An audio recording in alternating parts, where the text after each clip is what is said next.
population of Delaware, Ohio has nearly tripled every September at Little Brown Jug time.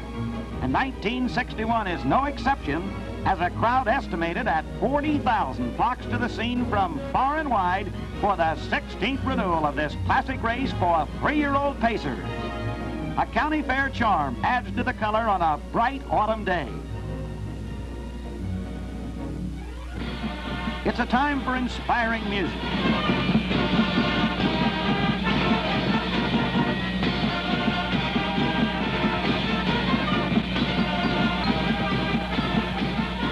And even more inspiring queens.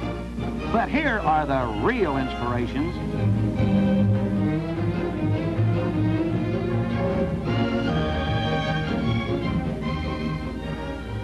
The drivers are also inspired by $70,000 plus in purse money.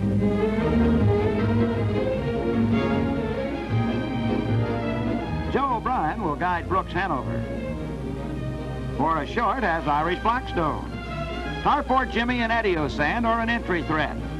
Hambletonian winner Harlan Dean is just a visitor today. With 19 horses entered, it's the largest field in jug history and will be raced in 2 divisions. Eddie O'Sand with Jimmy Arthur leads the first division post parade. Then comes Tarport Jenny and Johnny Simpson. Lang Hanover and Jimmy Hackett. I'm It with Johnny Betts. Star Gem with Frank Irvin. Hogan Hanover and Clint Hodgins. Irish Blackstone and Forrest Short. Joe O'Brien behind Brooks Hanover. Earl Avery behind Miss Blue Jay. And Dudley Chip with Billy Rouse and the sulky. All right, the big field moves in. Lang Hanover is on the rail. Eddie O'Sand is away first as they go into the turn. It's Eddie O'Sand on top. Lang Hanover is along the rail second. Star Gem's away well, so's Irish Blackstone and Brooks Hanover.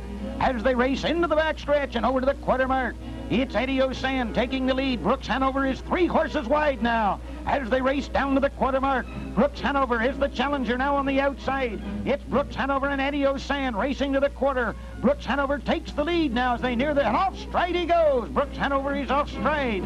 And there's the quarter in 29 1/5.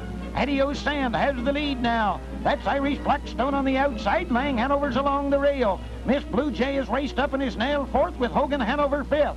And Star Jam races 6th as they come to the top of the stretch for the first time. It's Eddie O'Sand on the lead now by a length.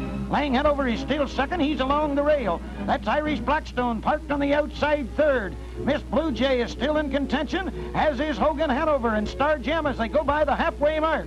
They're at the half in 1 minute and 2/5. Eddie O'Sand has the lead. Lang Hanover is still second now. Miss Blue Jay is 3rd. Hogan Hanover is 4th along the rail. Irish Blackstone is 5th. Star Gem is still 6th. Tarport Jimmy moves on the outside 7th. As they go into the backstretch, it's Eddie O'Sand on top by a length. Lang Hanover is 2nd. Miss Blue Jay is 3rd, and Hogan Hanover begins to move on the outside 4th. As they near the 3/4 mark, and also coming, Tarport Jimmy has moved up 5th. They're nearing the 3/4 mark. They're there in 1:31 4/5. And on the lead, it's Eddie O'Sand. There goes Lang Hanover after him now. It's Lang Hanover on the outside, Eddie O'Sand on the inside. Miss Blue Jay is 3rd and Hogan Hanover is 4th. It's a 4-horse race to the top of the stretch. Eddie O'Sand on the inside, Lang Hanover on the outside. Miss Blue Jay's along the rail. Hogan Hanover is moving up. As they come for the wire, Lang Hanover is coming on now. It's Lang Hanover and Eddie O'Sand. They're head and head, and they're neck and neck. Lang Hanover forges to the front at the wire. Driven by Central Ohio native Jimmy Hackett and owned by Samuel Huttenbauer of Cincinnati, Lang Hanover is the sentimental favorite in Delaware today, and the big chestnut son of Adios lived up to every hope as he turned in an almost perfect race. Eddie O'Sand was 2nd, Hogan Hanover 3rd.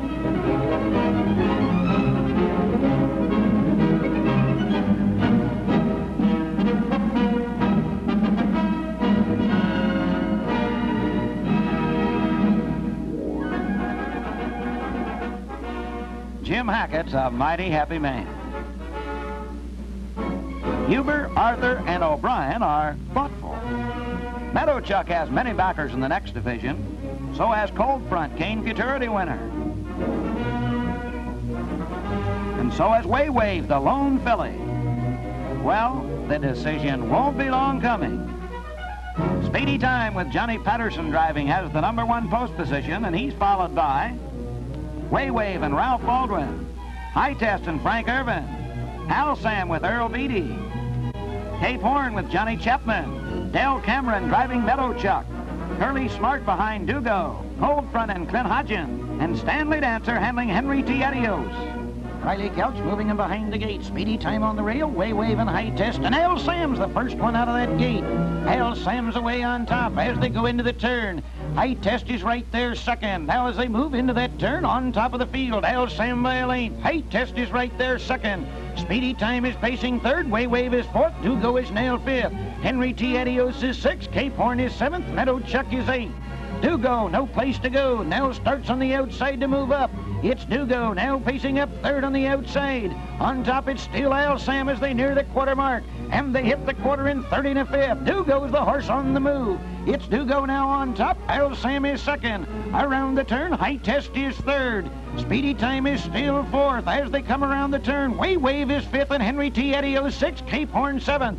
Way Wave moving out of the 5-hole and Henry T. Adios is right after. It's Way Wave and Henry T. Adios moving up on the outside. Dugo has the lead as they come down to the halfway mark. But on the outside, Way Wave is challenging for and going to get that lead. And that's Henry T. Adios following her closely, and Cape Horn is 3 horses back. As they go into the turn, they were down to half in 1 and a fifth. Moving to the back stretch now. It's Dugo, but Way Wave has the lead. Dugo is second, but Henry T. Adios is challenging for that position. As they straighten out on the back stretch, it's Way Wave on top. Henry T. Adios second. Dugo is third. Al Sam is fourth. Cape Horn is nailed fifth. High Test is sixth. Speedy Time is seventh. Meadow Chuck is eighth. As they move down to the 3/4 mark, on the lead, it's Way Wave by a length now. Henry T. Adios is second. The 3/4 time, 1:31 and 3/5. As they round that turn, it's Way Wave and Henry T. Adios. It's those two. High Test is still up in contention around the turn. But on the front end, it's Way Wave, and it's Henry T. Adios second. Al Sammy's third. High Test is fourth on the outside. Cape Horn is fifth. At the head of the stretch, it's Way Wave and Henry T. Adios. It's going to be between those two. It's Way Wave on the inside, Henry T. Adios on the outside. They've gone to the whip. It's Way Wave hitting that wire by just a half a length. And Way Wave becomes only the 4th filly ever to win a heat of the Little Brown Jug.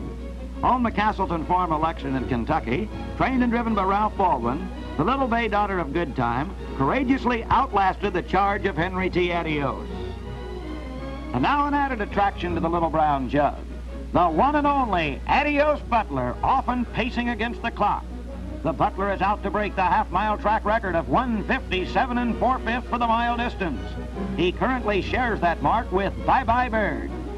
Driven by Eddie Cobb with trainer Paige West behind the prompter, Adios Butler hits the quarter in 28 and 4/5 and flashes by the half-mile marker in 57 and 4/5. The 3/4 pole is 1:27, and now the crowd is cheering him on as it senses history is about to be made.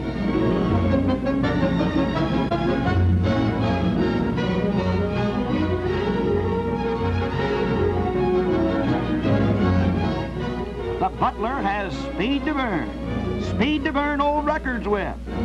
1:55 and 3/5. A full 2 1/5 seconds cut from the old record as the large throng hands Adios Butler a thunderous ovation.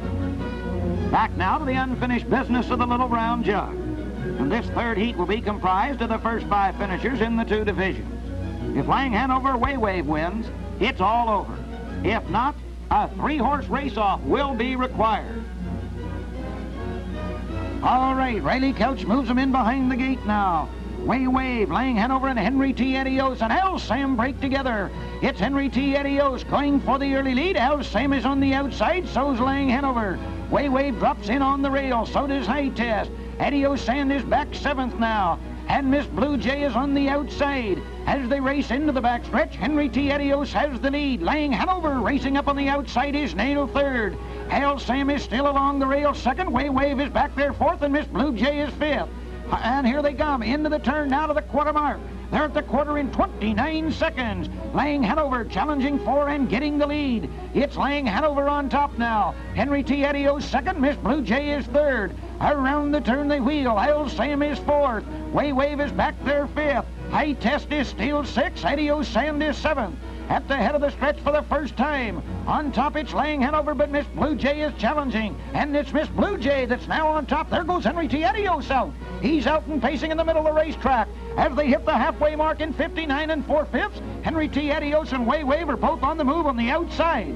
And racing into the back stretch now. It's Henry T. Adios taking the lead. Miss Blue Jay is 2nd. Way Wave is 3rd. Lang Hanover is 4th. As they move down the back stretch, Al Sam is 5th. Adios Sand is trying to come on, but he's not going to reach. As they go down the back stretch, it's Henry T. Adios opening up by 3 lengths now. Henry T. Adios. Lang Hanover and Way Wave are both trying to come on now. Way Wave is 2nd, and Lang Hanover's moved up 3rd. Al Sam is dropping back now and trying to come on, but he's not coming fast enough.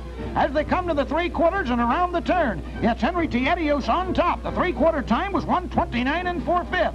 Henry T. Adios, Way Wave, and Lang Hanover. It's those three going to fight it out in the stretch.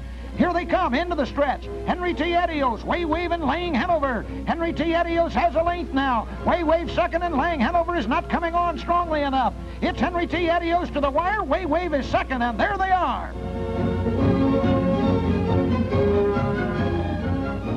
$1:58 4/5 for one of the greatest miles ever raced on a half-mile track. And Henry T. Adios has projected himself into a 3-horse gang fight with Lang Hanover and Way Wave.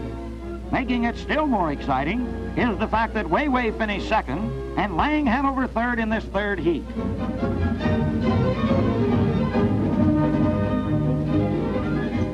Nobody goes home.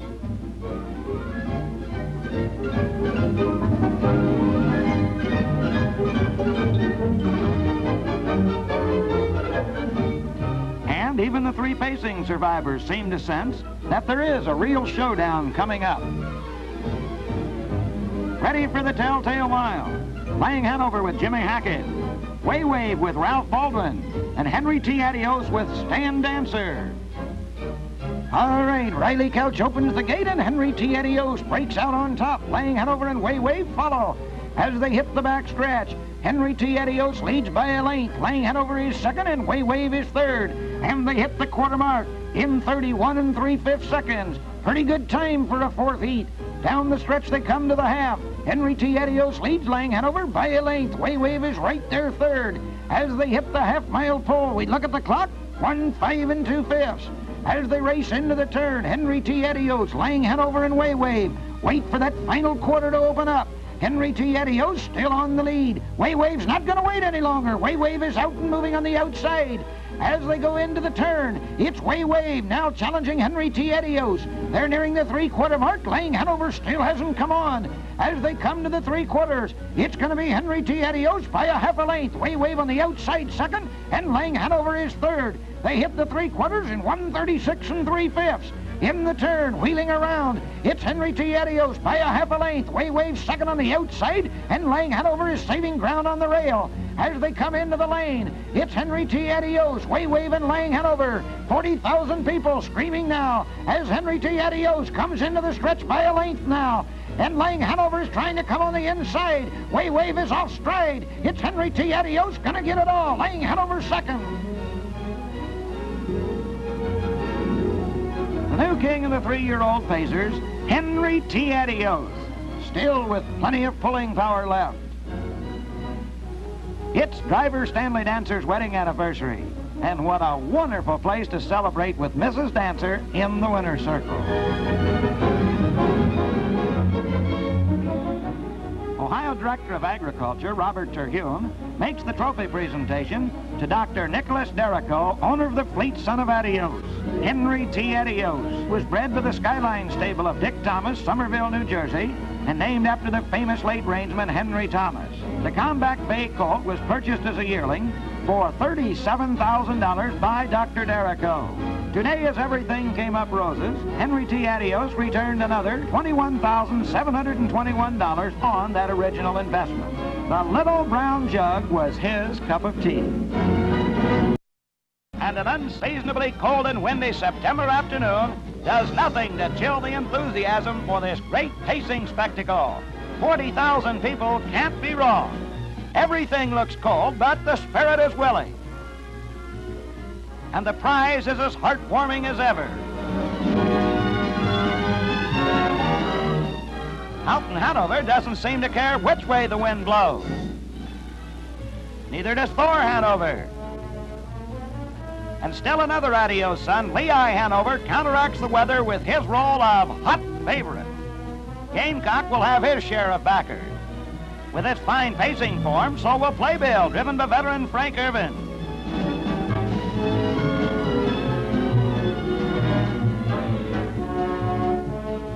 The sentimental favorite in Delaware today will be Coffee Break, Ohio-owned and handled by George Schulte.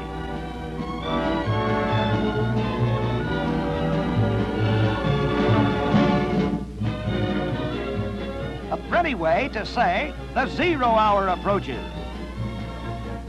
The jug field of 13 horses will be raced in 2 divisions, and the luck of the draw finds co-favorites Lehigh Hanover and Coffee Break pitted against one another in the first event.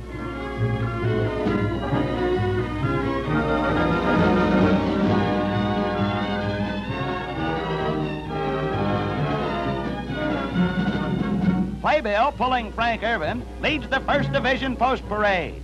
Lehigh Hanover and Stan Dancer, Meadow Battles and Del Miller, Coffee Break with George Schulte, Houghton Hanover and Joe O'Brien, and Thor Hanover with Johnny Simpson in the sulky.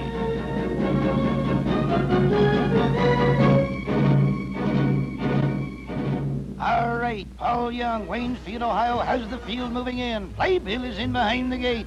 Lehigh Hanover's in, and Coffee Break springs out of there with a rush. It's Coffee Break followed out by Playbill, and Thor Hanover's on the outside. Lehigh Hanover's along the rail now. 4th, Meadow Battles is 5th. Houghton Hanover is 6th. As they go to the back stretch, it's Coffee Break on top by a half a length. Thor Hanover is now 2nd on the outside. Playbill is now 3rd. Lehigh Hanover, the favorite along the rail, is 4th. Meadow Battles 5th, and Houghton Hanover trails 6th. As they near the quarter mark, Thor Hanover forges to the top, and they hit the quarter mark. It's Thor Hanover down there in 30 seconds flat. It's still Coffee Break 2nd. Playbill is still 3rd. Lehigh Hanover is 4th. Around the turn, Meadow Battles is 5th, and Houghton Hanover is still 6th. And the 40,000 fans see him head in for the half-mile mark. It's still Thor Hanover on top by a length. Coffee Break is still 2nd by another length. Along the rail, that's Playbill 3rd. Lehigh Hanover, the hot favorite, is right there 4th in a challenging position. As they come by the halfway mark, they hit down here in a minute flat. Thor Hanover still on the lead. Coffee Break still 2nd. Playbill is 3rd. Lehigh Hanover has not made his move yet. Meadow Battles is also in contention. They're 5th. Houghton Hanover is 6th, and nobody has changed position since the quarter mark. It's still Thor Hanover by a length. Coffee Break is still 2nd. Playbill is 3rd. Lehigh Hanover is the first horse to make a move.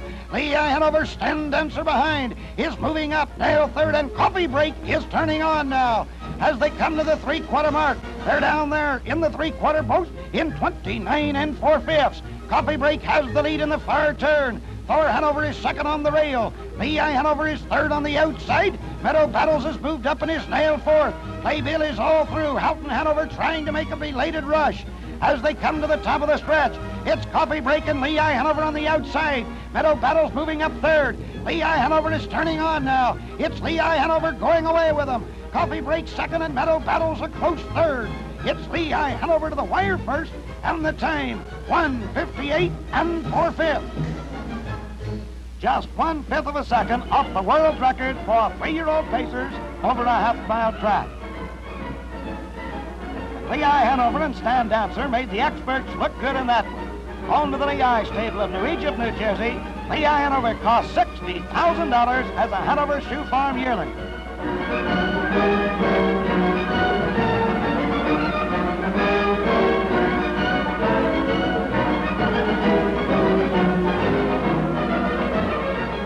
A horse must capture 2 heats to win the Little Brown Jug. And Stanley Dancer knows full well that the afternoon is still mighty young. Dancer was the nation's leading money-winning driver in 1961 with $674,723. Part of Dancer's 1961 earnings came from the Little Brown Jug as he guided Henry T. Adios to victory. Johnny Simpson has been the only man ever to win the Jug 2 years in a row. Simpson, 4th round, will drive Gamecock in the 2nd division of today's Jug. and he's expected to get challenge aplenty from the likes of Ranger Knight and Buxton Hanover.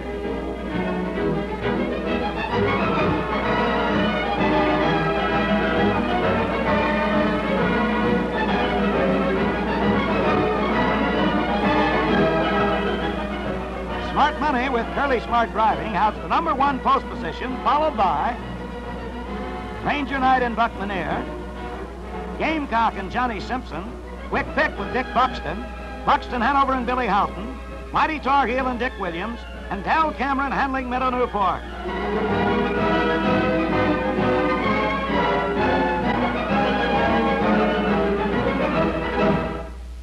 All right, they're ready to go in the second division. Smart Money has the rail, and the gate springs open. Racing out of there from the early lead, Gamecock is off on top. Smart Money is away second. Ranger Knight drops in along the rail third. Quick Pick between horses. As they move into the turn now, Buxton Hanover is moving up on the outside, nailed third. And on the lead, it's Gamecock by a half a length. Buxton Hanover is nailed second on the outside. Smart Money is third. Ranger Knight is nailed fourth. Meadow Newport dropping back. Quick Pick moves along the rail, nailed fifth. As they move down to the quarter mark, it's Buxton Hanover on the lead, nailed by a length at the quarter in 29 3/5. Gamecock is the second horse. Smart Money third by another length. Ranger Knight is nailed fourth. Quick Pick is nailed fifth. Meadow Newport is sixth as they come to the far turn.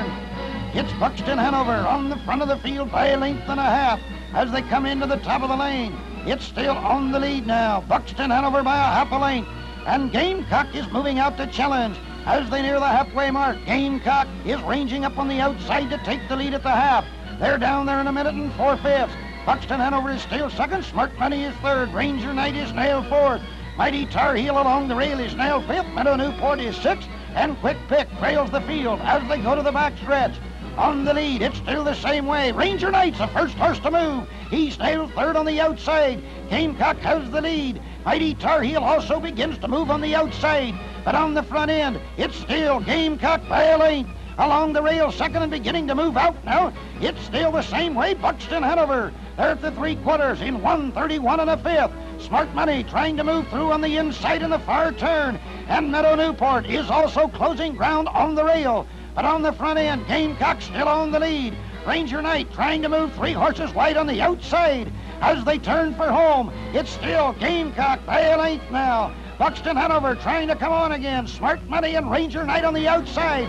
But it's going to be Gamecock. It's Gamecock to the wire by a good length.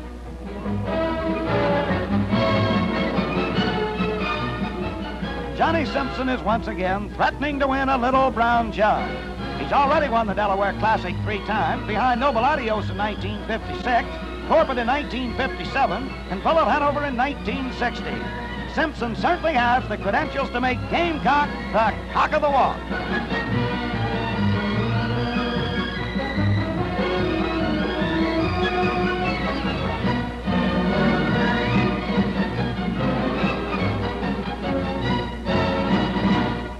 Gamecock is by Tar Heel, winner of the 1951 jug, and his mother is Turka Hanover. Owned by Lawrence B. Shepard of Hanover, Pennsylvania, and Cleo Young of Timmonsville, South Carolina, the Swift Brown Colt has won 9 of 11 races this year and has a record of 1:59 3/5.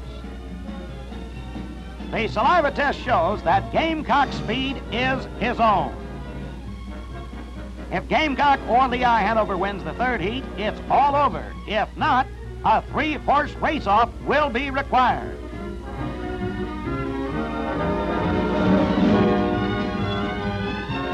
Nine survivors remain for the 3rd heat, with Simpson returning to the Thor Hanover sulky and O'Brien taking over behind Gamecock.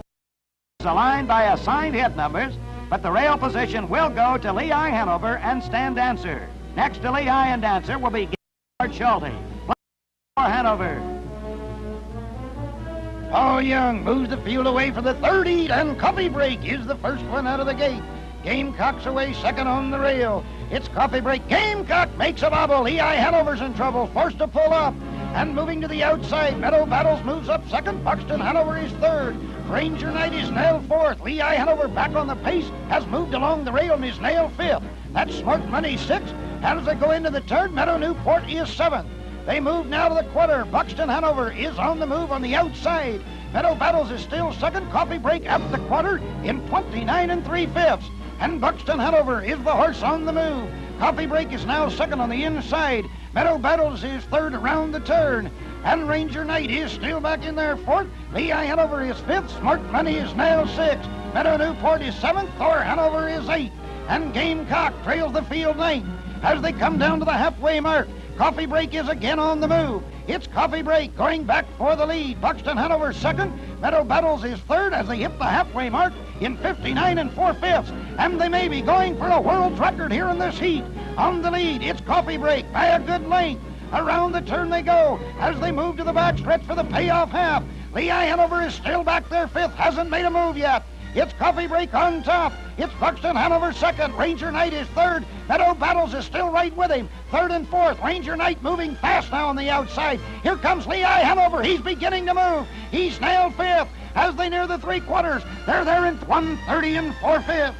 Around the turn they come. It's still Coffee Break on top. Lehigh Hanover is nailed fourth on the outside, moving up and is nailed third. Ranger Knight is trying to hang on there for second. Buxton Hanover's on the inside. Around the turn, Meadow Battle starts his move, but it's Coffee Break on top on the rail. And still, Buxton Hanover trying to come on, but Lehigh Hanover is turning it on now. It is Coffee Break and Lehigh Hanover. Coffee Break and Lehigh Hanover to the wire in a blanket finish and another photo. Coffee Break cut at the wire by Lehigh Hanover, and a blazing 1:59 3/5 mile by this great son of Adios for a new two-heat world record. The Little Brown Jug runneth over again for Stanley Dancer.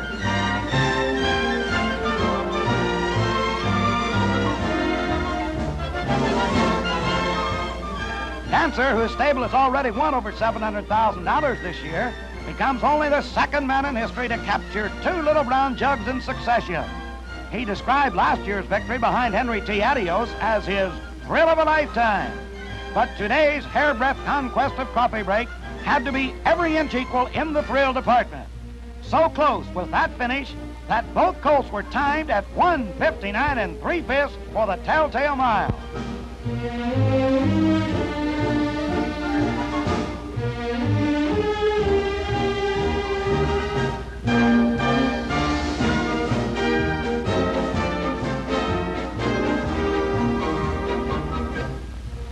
Lehigh's groom, Red McPherson, joins the celebration. And now Walter J. Michael, president of the United States Trotting Association, makes the presentation of the Little Brown Jug Trophy. A check will also be forthcoming to Dancer in the amount of $27,764. The Jug victory came a day ahead of Mr. and Mrs. Dancer's wedding anniversary, but no one seems to mind that the first gift arrived early. Never looked a gift horse in the mouth, someone once said, particularly when that horse is a son of Adios. Lehigh is the seventh son of the great stallion Adios to win the Little Brown Jug. And so the curtain drops on another of Hank Thompson's Delaware, Ohio headliners. To one came victory, to 12 came defeat, but to all 13 came the prestige of being outstanding enough to take part in one of America's great racing classics, the Little Brown Jug.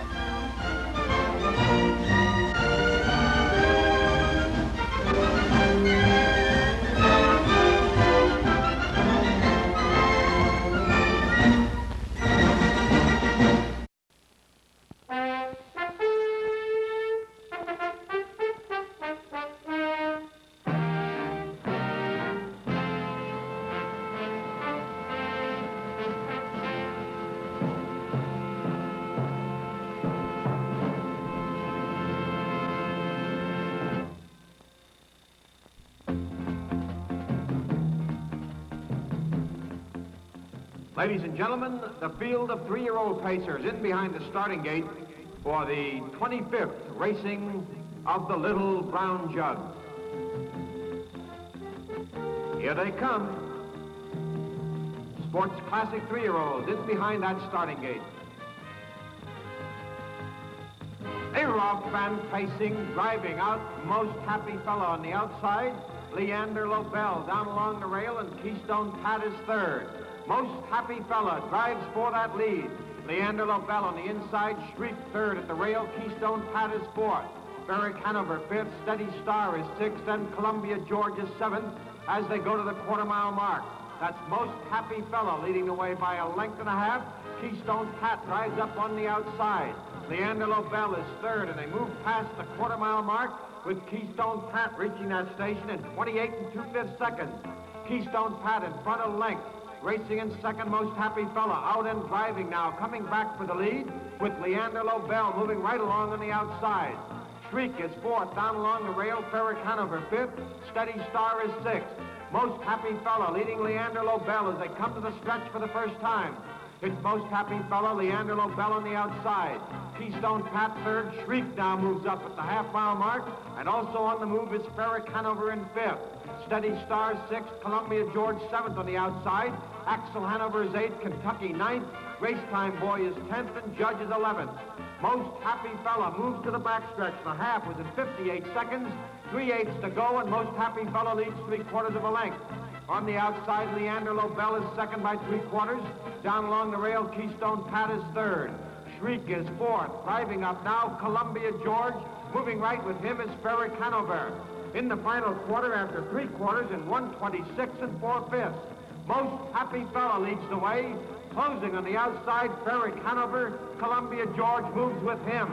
They turn for home, and at the head of the stretch, Most Happy Fella by 2.5 lengths. Berwick Hanover is 2nd, Columbia George on the outside, Keystone Pat down at the rail. It is Most Happy Fella showing the way in the first heat of the jug. Most Happy Fella by 2 3/4 lengths, and he is home for Stan Dancer in 1 minute, 57 1/5 seconds. The silver anniversary of the Little Brown Jug at Delaware, Ohio, and a familiar face in that first heat winner's circle again after a blazing 1:57 1/5 mile. Stanley Dancer, victorious in 1961 behind Henry T. Adios, again in 1962 with Lehigh Hanover, and today handling the destiny of the great Meadow Skipper colt, Most Happy Fella. And that first heat was to be a prelude to the most tremendous all-afternoon demonstration of speed these speed-spoiled Delaware fans had ever witnessed. The day before this 25th Little Brown Jug, announcement had come that Stanley and Rachel Dancer had sold Most Happy Fella to Blue Chip Farms of Wallkill, New York, for $1 million, effective 1971 for stud purposes. So today, Jug Day, suddenly it was a millionaire colt pitted against a comparative commoner named Columbia George from the one-horse stable of Roland Bolio.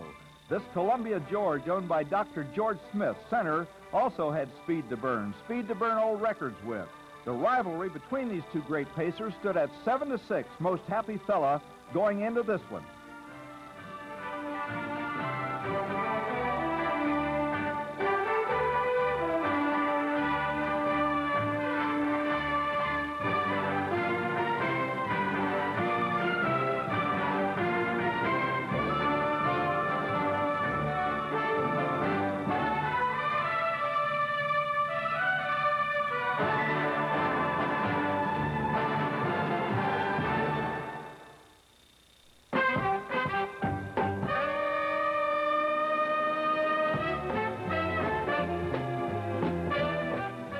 The annual pacing sequel in prestige and tradition of harness racing's Hambletonian trot, the Little Brown Jug each September attracts thousands and thousands to the fairgrounds at tiny Delaware, Ohio.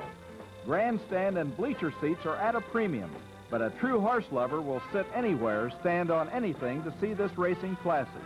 Even the schools in the vicinity officially closed down. Without teachers and pupils, it's the only thing to do.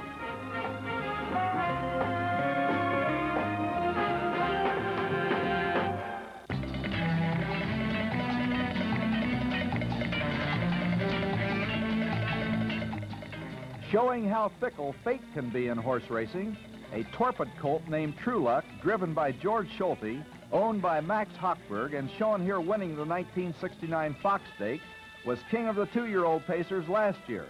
But a slow start this season has kept him from even being an entry today.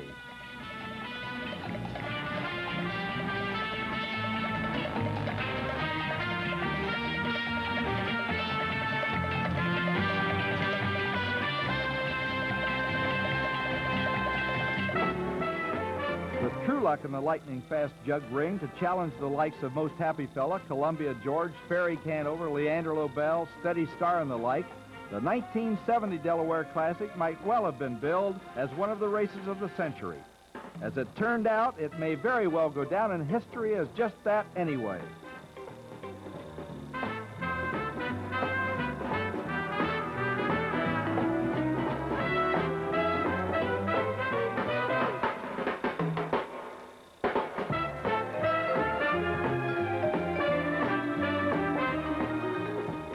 Post-parade for the second heat of the Little Brown Jug with Shriek and Hervé Filion a second mile scratch. Columbia George and Roland Bolio third in the first mile. Leander Lobel and Curly Smart sixth in the first heat. Keystone Pat and John Hayes. Kentucky with Bruce Nichols up. Most Happy Fella, the first heat winner for Stan Dancer. Ferry Canover with Ben Webster, who finished second. Steady Star and Jack Williams Jr. Axel Hanover, Gene Regal driving. Judge with Joe O'Brien. And Racetime Boy, Bill Houghton up.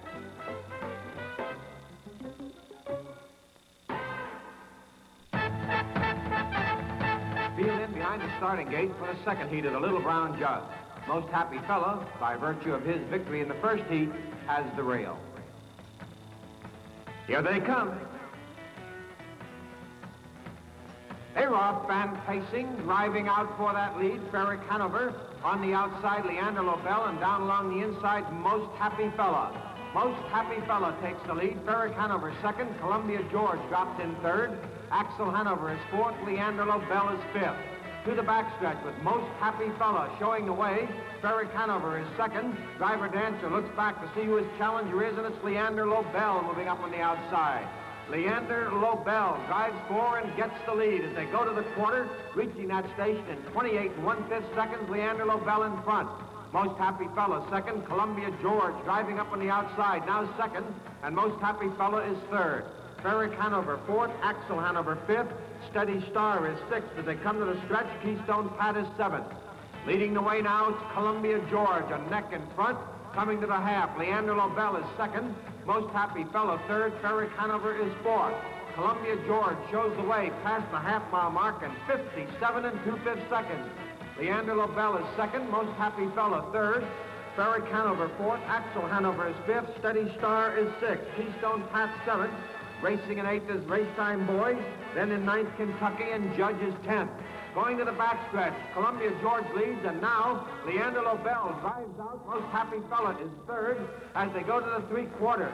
Leading the way down the backstretch, Columbia George with Leander Lobel on the outside second. Racing third on the inside, Axel Hanover. Most Happy Fella is fourth, three-quarters and 1:28. Around the turn, leading the way, Columbia George, but here comes Most Happy Fella. Up on the outside, Leander Lobel third at the rail. Ferry Canover is fourth as they turn for home. Axel Hanover fifth. Columbia George on the inside, Most Happy Fella, and Leander Lobel. Columbia George with Most Happy Fella coming at him. Columbia George holding on, and Columbia George wins the second heat of the jug in 1:57 after that first mile in 1:57 Still another sub-158 mile over the blazing Delaware Oval. This one by Most Happy Fella's most persistent challenger of the year, Columbia George. Bred and owned by Dr. and Mrs. George Smith of Byram, Connecticut, Columbia George is a bay son of Good Time, winner of the 1949 Jug, and father of 1967 Jug winner Best of All.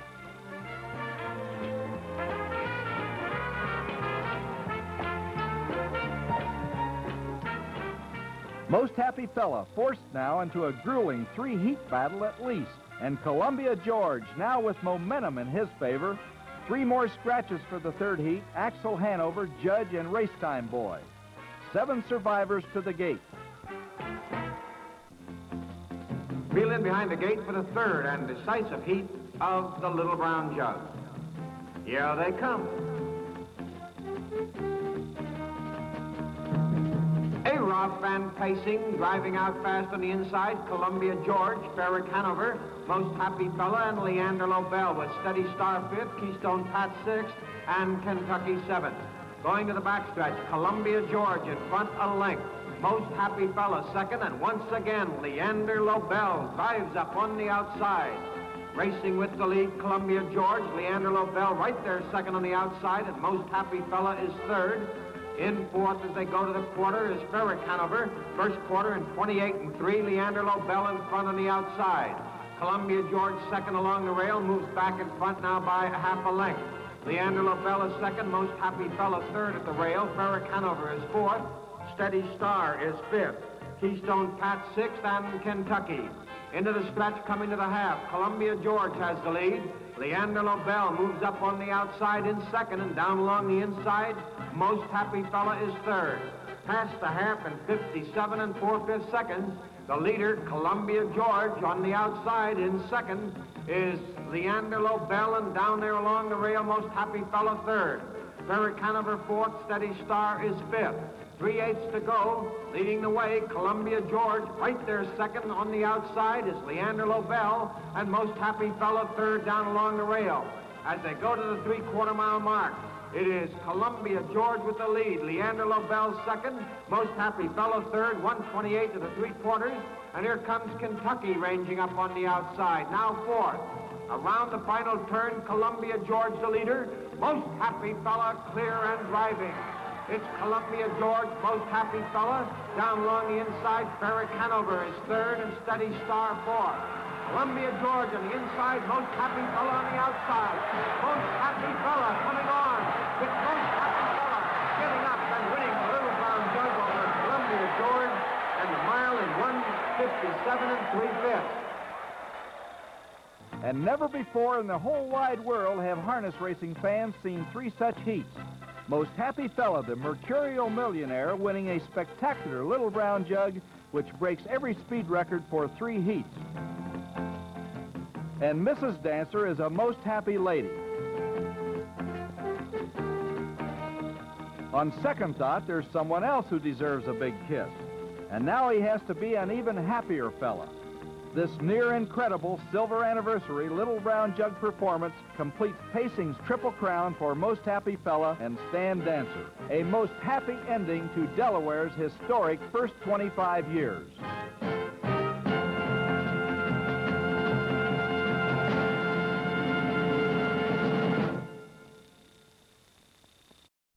On the rail, Springfield is 3rd. On the outside, 4th, very special. Dexter Hanover at the rail. Less than 1/8 of a mile to go. Handsomon has the lead at the rail. Albatross coming back on the outside. It's Albatross, and here they are. I'm Stanley Dancer, and this was definitely one of the greatest disappointments in my life.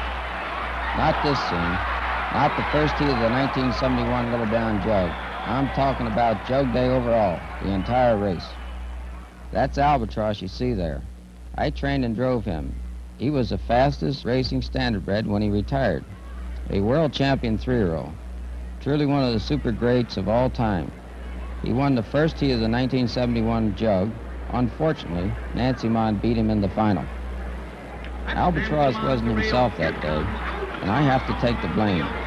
The colt raced 5 tough miles in only 10 days, including his 3 jug heats. Albatross up on the outside 2nd. H.T. Luca goes to the outside 3rd. Less than 1/8 of a mile to go. It's Handsomon by a length. Albatross on the outside. It's Handsomon at the rail. Albatross 2nd. Handsomon and Yara. Handsomon wins the Little Brown Jug. You know, Albatross really didn't deserve to lose. The Little Brown Jug means an awful lot. Even though we have races that are worth more in dollars since it was started in 1946 by Joe Neville, it's been a classic. Through the efforts of Hank Thompson, the late Curly Smart, and Tommy Thompson over the last 30 years, the Jug has become the premier pacing event in the sport. When you're talking about pacing, you're talking about the Little Brown Jug.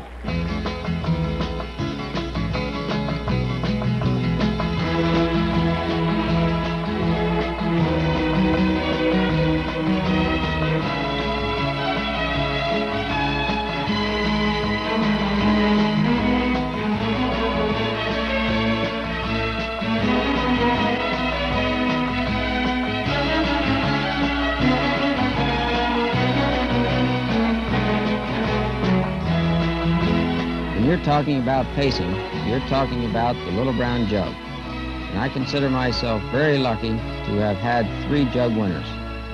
I know it takes a truly great horse to win the Brown Jug, but Albatross's defeat taught me all too well that not all the great ones do win it. I've lived with the bitterness of that defeat for 5 years without a single horse even good enough to start in the jug.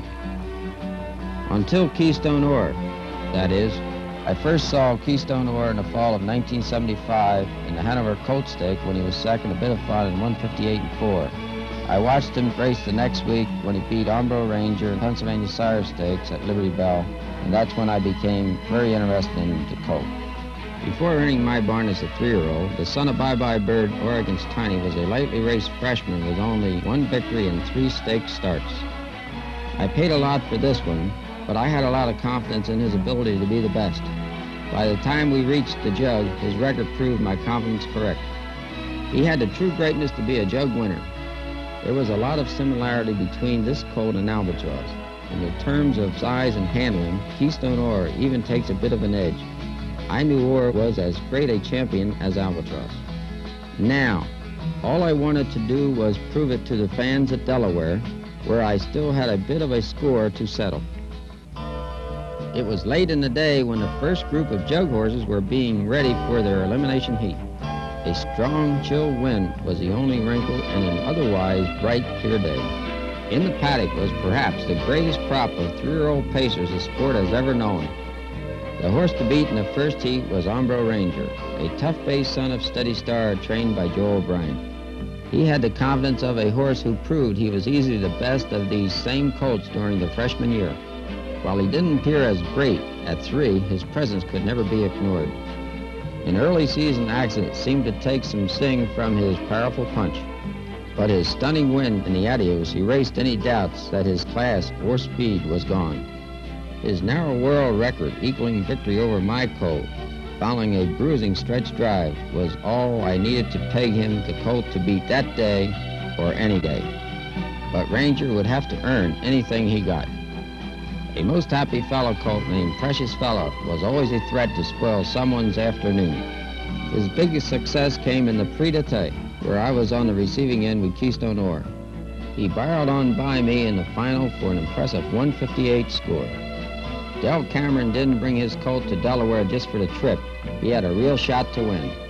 And if one or both of these colts were having an off day, there was a ton of other talent eager to earn one of the 4 berths into a second heat. As they pass the stand for the first time, Precious Fella at the rail. Umbro Ranger is second. Has the half in 58 and 4. Warm Breeze is third. And 8 on the outside fourth. Beans Eagle 5th at the rail. Norris Skimper is there 6th. Abel Baron 7th. Dreammaker trails the field at the 5/8 mark. As they race to the back stretch, it's Precious Fella at the rail. Umbro Ranger parts on the outside second. Racing third, Warm Breeze. And 8 on the outside fourth. As they race over the 3/4 mark, they reach the 3/4 in 1:27 and 2. The 3rd quarter in 28 and 3. Little more than an 1/8 of a mile to go.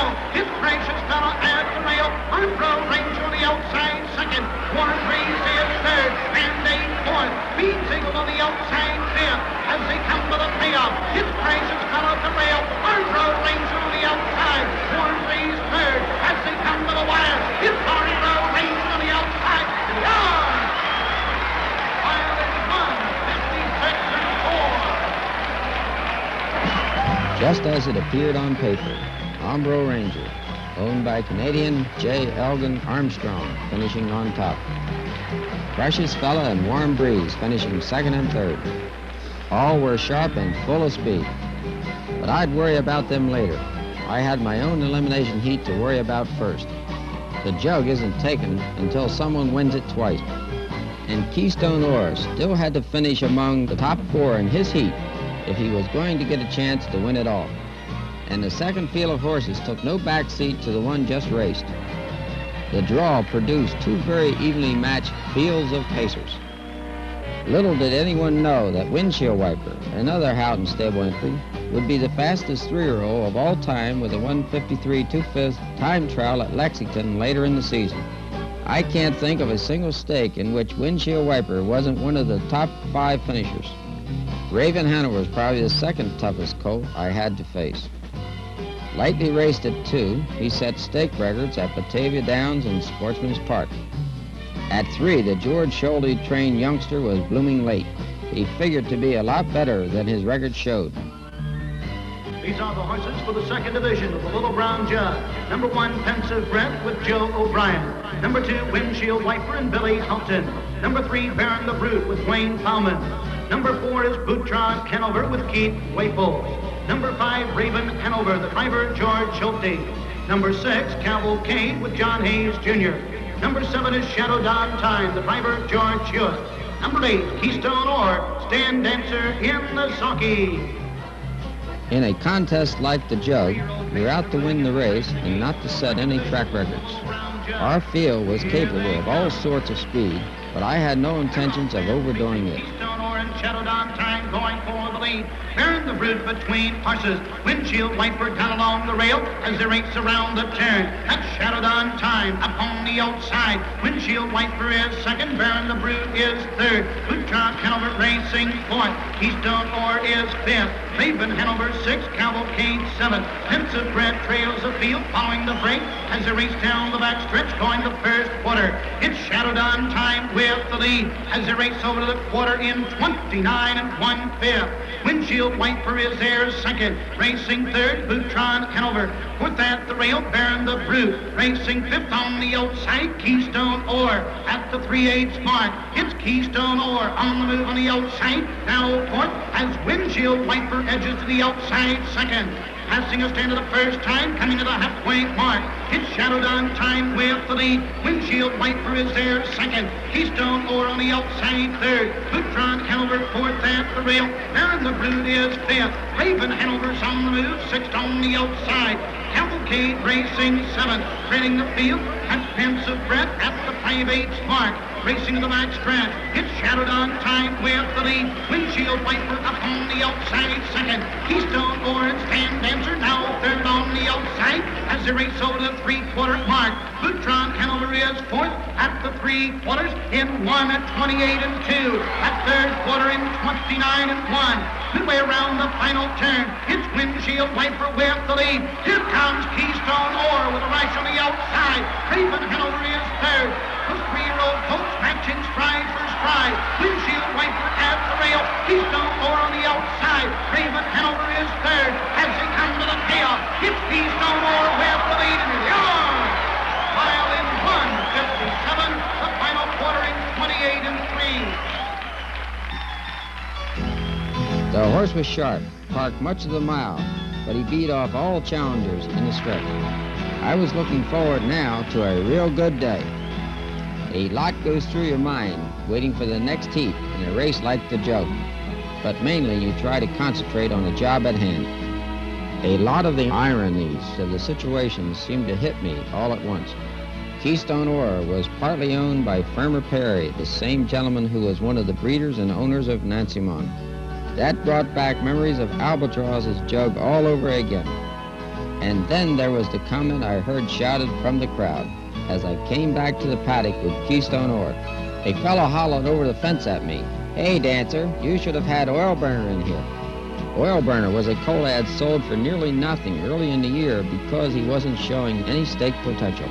We only thought to keep him eligible to the New York Sire Stakes. After we sold him, he blossomed into a real great horse who took a race record of 154 4. And no other 3-year-old, not even Orr or Albatross, ever went faster. I was real anxious about the final Jug heat. It seemed very important that Keystone Orr prove himself the best. 8 horses returned for the 3rd mile, the top 4 finishers from the previous 2 elimination heats. Truly, 8 of the best sophomore pacers brought together for a single dash. Keystone Orr and myself at the rail. Umbro Ranger with Joe O'Brien. Windshield Wiper steered by Billy Houghton. Precious Fellow in rain to Del Cameron. Warm Breeze teamed by Dick Farrington. Raven Hanover with George Schulte. Mandate and Merritt Dulke. And Cavalcade with John Hayes Jr. in the bike. drawing the rail was going to be the key. Hambro Ranger was the horse to beat. I was prepared to do battle with him. Keystone Ore would have it easy until Joe made his move. They're off and pacing, going for the lead. Gracious fell in the middle of the track. Keystone Ore down along the rail. Hambro Ranger between horses as they race into the turn. Windshield Wiper fourth at the rail. Warm Breeze pacing fifth. Raven Hanover is sixth. Cavalcade on the outside seventh. As they race to the backstretch, Mandate at the rail. Racing to the first quarter. Up on the outside, it's Gracious Fella to take command. Keystone Ore racing second at the rail. Hambro Ranger is third. Windshield Wiper fourth at the quarter in 29 seconds. Warm Breeze pacing fifth. Raven Hanover is sixth as they race around the turn. Mandate racing seventh. Cavalcade trails the field at the 3/8 mark. Here comes Keystone Ore on the move on the outside. The challenge Gracious Fella for command.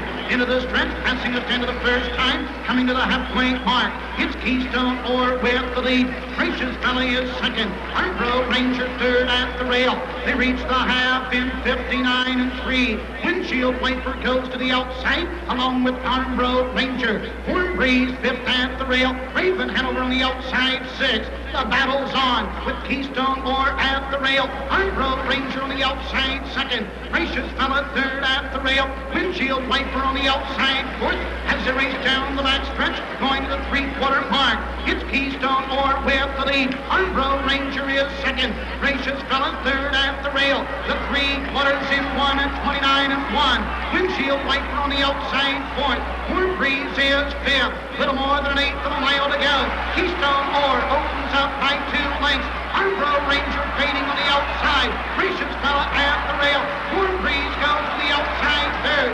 As they come to the payoff, it's Keystone Ore with the lead. Gracious Fella, Warm Breeze on the outside. Keystone Ore in the arm.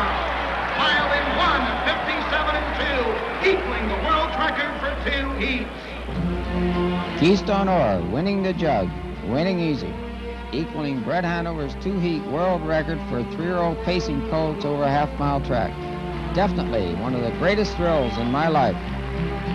Ore had now won 2 legs of pacing's Big 3, and winning Roosevelt's Messenger Stake would give him something Albatross never had: the honor and the prestige of the Triple Crown. I'd like to thank my partners, Irma Perry, Frank Perry, Robert Jones, and my wife Rachel, and Mrs. Hilda Silverstein for their confidence in Keystone Ore and myself. A special thanks to Ore's groom, Roy Penner, for a fantastic job all year long. This horse has proven he's a super great one, and he doesn't need to do a whole lot more. To be a Triple Crown winner would mean a lot, but already this horse has done more than any horse for many years. No matter what else happens from here on, at Roosevelt or anywhere, I wouldn't think there could be much doubt about the horse's greatness. You're looking at the next horse of the year, maybe even the decade. On October 30th, 1976, Stanley Dancer took Keystone Ore into Roosevelt Raceway for the Messenger Stake, the 3rd jewel in pacing's Triple Crown. They finished second. But this loss could not diminish the record accomplishments of the colt. On December the 5th, 1976, the nation's harness riders honored the sophomore as Harness Horse of the Year.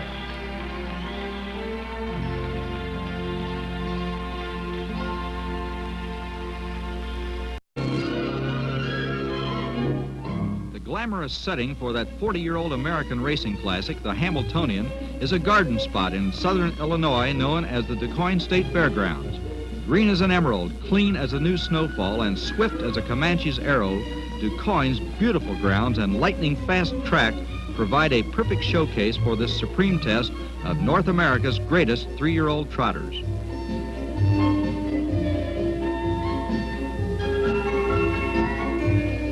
In 1965, DuQuoin provided still a new and different thrill for 40,000 racing fans.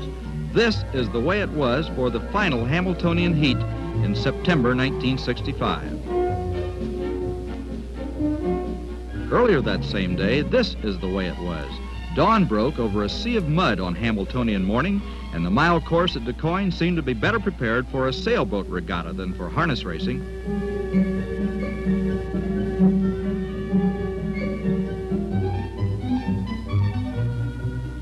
After 24 hours of rain, the only thing in ship shape was the infield lake.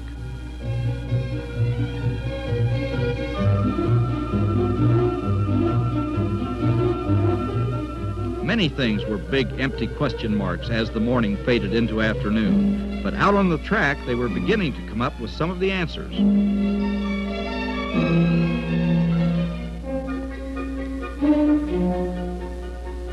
The show must go on, and it would go on, Hambletonian officials insisted, and the drivers said that they were as ready as anybody.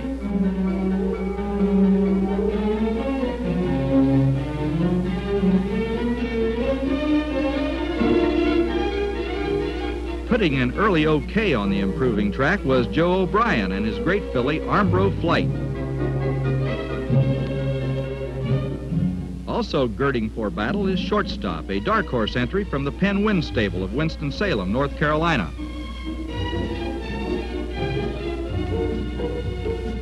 Others impatiently waiting for action to begin are Nimble Boy, Noble Victory, Victory Cadet, Marengo Hanover, Poplar Jamie. The Hambletonian would go if it took until dark, and it did.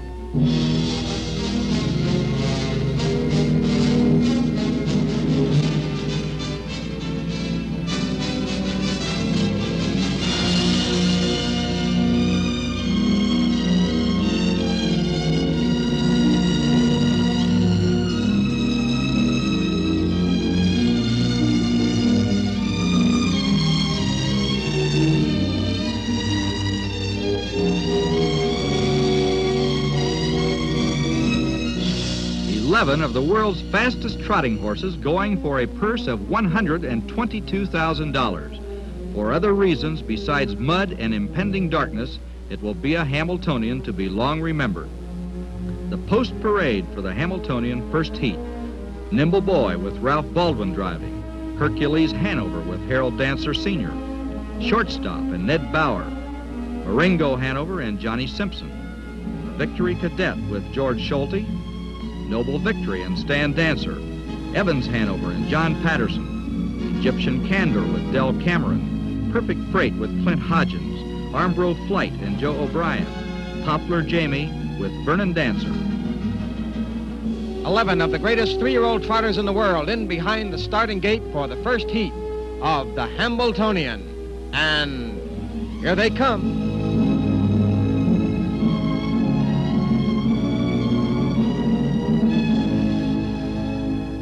They're off and trotting. Nimble Boy first away, Hercules Hanover out fast, Egyptian Candor third, Armbro Flight fourth from the extreme outside, Poplar Jamie fifth, Shortstop is sixth, Noble Victory is seventh as they swing round the first turn. Nimble Boy has the lead, but up on the outside, Armbro Flight is flying, going on to challenge. Armbro Flight has moved up to be second and now going on after the lead. Joe O'Brien takes Armbro Flight to the front, going to the quarter. Nimble Boy second for Ralph Baldwin, and racing in third is Hercules Hanover. They reach the quarter-mile mark. Armbro Flight a length and a half in front with Nimble Boy in second. Racing third, Hercules Hanover. Poplar Jamie is fourth. Noble Victory is fifth on the outside and on the move. Egyptian Candor sixth. Shortstop seventh. Marengo Hanover is eighth. Victory Cadet ninth. Evans Hanover 10th. And Perfect Freight 11th and last as they go down the backstretch. Noble Victory thundering up on the outside is third. He now moves to second, and he's going on after Armbro Flight.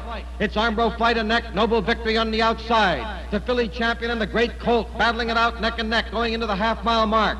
Noble Victory on the outside is now in front by half a length. Armbro Flight is second. Nimble Boy is trotting in third. Poplar Jamie fourth on the inside. Hercules Hanover fifth on the outside. Egyptian Candor is sixth. Shortstop is seventh. Victory Cadet is eighth on the outside, and Marengo Hanover is ninth. It's Noble Victory 3/4 of a length as they come round the turn to the 3/4 mile mark. Noble Victory, but Nimble Boy coming on. He's second on the outside, gaining ground. Armbro Flight a strong third as they swing round the turn. Poplar Jamie is fourth, and Hercules Hanover fifth. Turning for home, Nimble Boy recaptures that lead. It's Nimble Boy in front on the outside. Egyptian Candor moving up, Noble Victory down along the rail, and Armbro Flight coming on between horses. It's Nimble Boy with the lead. Egyptian Candor is second. Noble Victory along the rail is off stride. It's Nimble Boy, Egyptian Candor, and here comes Shortstop on the extreme outside. Shortstop is flying. It's shortstop coming on for the lead. Nimble Boy is second, and Marengo Hanover, roaring up from ninth, is third at the finish, with Poplar Jamie fourth, Egyptian Candor fifth, and Armbro Flight sixth here in the first heat of the Hambletonian. The mile 2, 5, and 1 over a very heavy track here this afternoon at DuQuoin.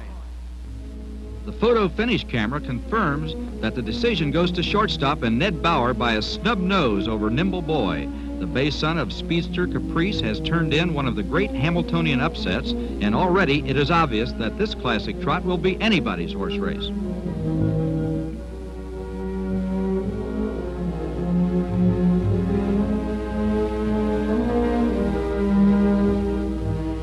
Big as the upset was, Ned Bauer is no stranger in paradise.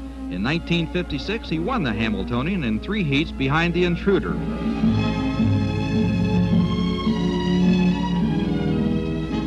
A newspaper plane prepares to hurry pictures of the first heat back to St. Louis, but actually, this racing day has just begun. Officials announced that Evans Hanover has been scratched from the second heat field, but that still leaves a batting order of 9, fittingly enough to take on shortstop. All in behind the gate for the second heat of the Hambletonian, and here they come.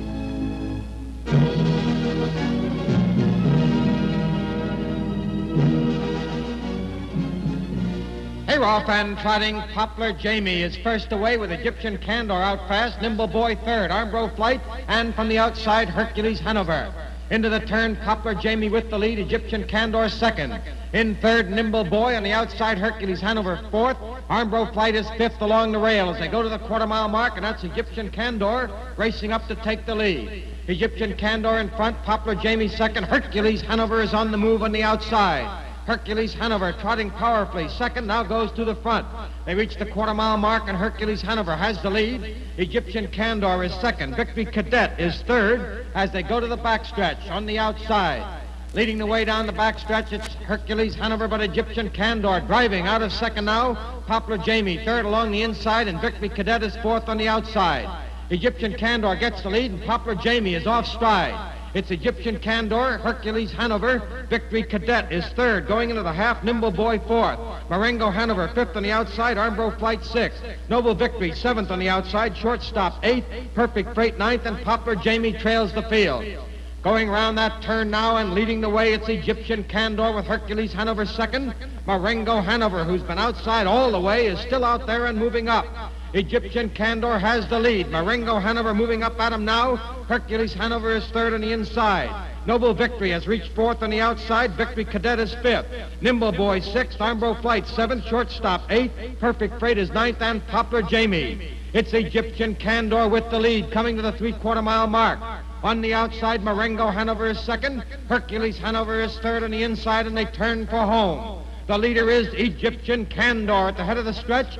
Marengo Hanover's under a drive, and here comes Nimble Boy, moving boldly on the outside, and Armbro Flight, looking for racing room, finds it and is coming on. It's Egyptian Candor by 2. Nimble Boy closing, and so is Armbro Flight. Egyptian Candor, Nimble Boy, and Armbro Flight. It's Egyptian Candor in the second heat. Nimble Boy is second. Armbro Flight is third. And the mile 2:04 and 3/5 here in the second heat at DuQuoin this afternoon. And once more, it takes the photo finish camera to determine the winner. Nimble Boy again beaten by a nose, this time by Egyptian Candor. Owned by Mrs. Stanley Dancer and driven today by Del Cameron, Egyptian Candor is a brown son of Star's Pride, the great sire who already has produced 3 Hambletonian winners, Emily's Pride, Diller Hanover, and Heirs.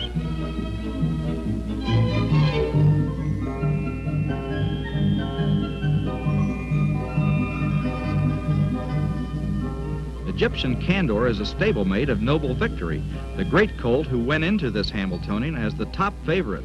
Thus far, Noble Victory has finished 9th and 7th.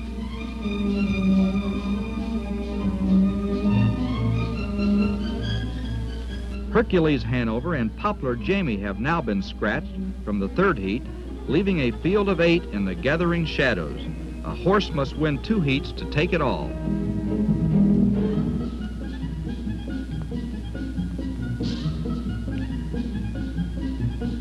The third heat post parade, and Dark Horse is no longer just a figure of speech.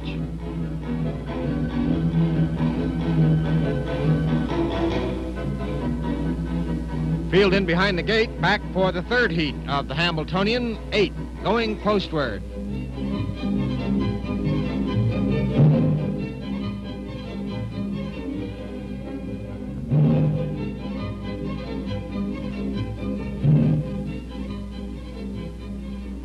Here they come.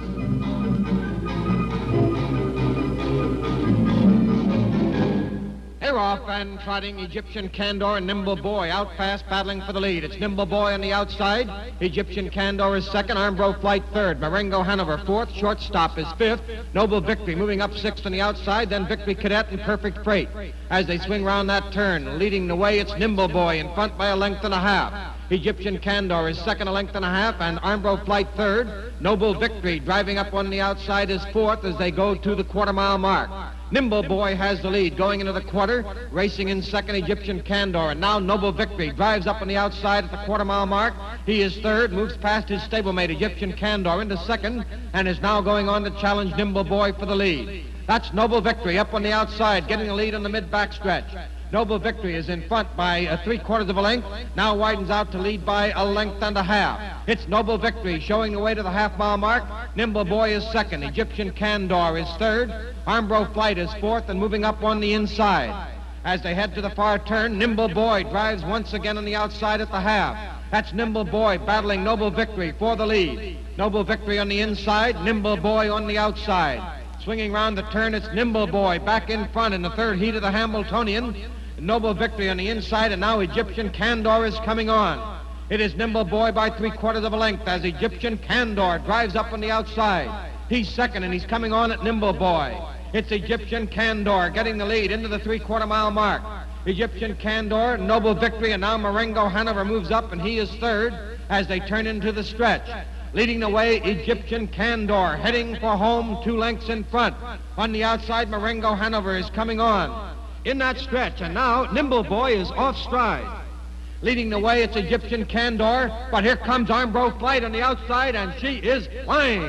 It's Egyptian Candor with Armbro Flight closing ground. Egyptian Candor is under a drive. Armbro Flight is coming on, getting up.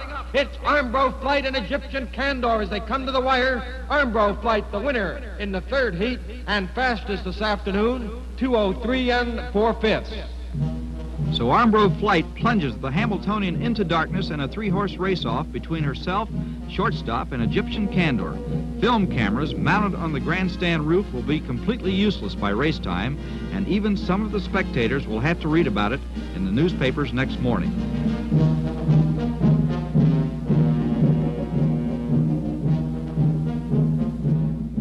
But there is no doubt now about who that is in Victory Lane. It's Egyptian Candor and driver Del Cameron, winners finally in a thrilling neck-and-neck, head-and-head battle with Armbro Flight and Joe O'Brien.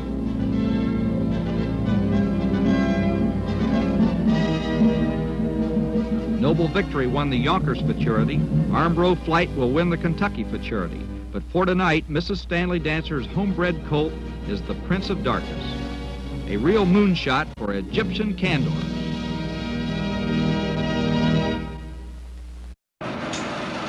Waves in a summer breeze at DeCoin, Illinois. And in this section of the land, it means only one thing: the American trotting horse at its very best in the glamorous, prestigious Hambletonian State. 1968 is the year of a super horse, Neville Pride. And he and the Hambletonian have been on a collision course ever since the great colt swept top harness racing honors as a 2-year-old. The day before the Hambletonian, caretaker Andy Murphy analyzes his fleet but exceedingly eccentric trotter. Well, my opinion on Neville Pride, and the 2 years I've been with him, I've come to the conclusion that he's just a big show-off, a big playful colt. He's high-spirited. He has, once occasionally, a little mean streak in him, but most generally he's just playing with you. Once in a while he'd get nippy and kicking, one thing and another, but just a big show-off. As far as eating habits, he's the same as any other horse. He gets no special feed. He's a wonderful eater. That's why he looks so good. Maybe I give him a little bit more than other horses get, I don't know, but he just is a wonderful doer, a wonderful eater. Well, on the racetrack, he is a perfect mannered colt. I say most of the time. Once in a while, he gets a little idea in his head. He'd like to take a nip out of some other horse or driver on the track, but that's only occasion. He really don't mean it. Winner's Circle is something else.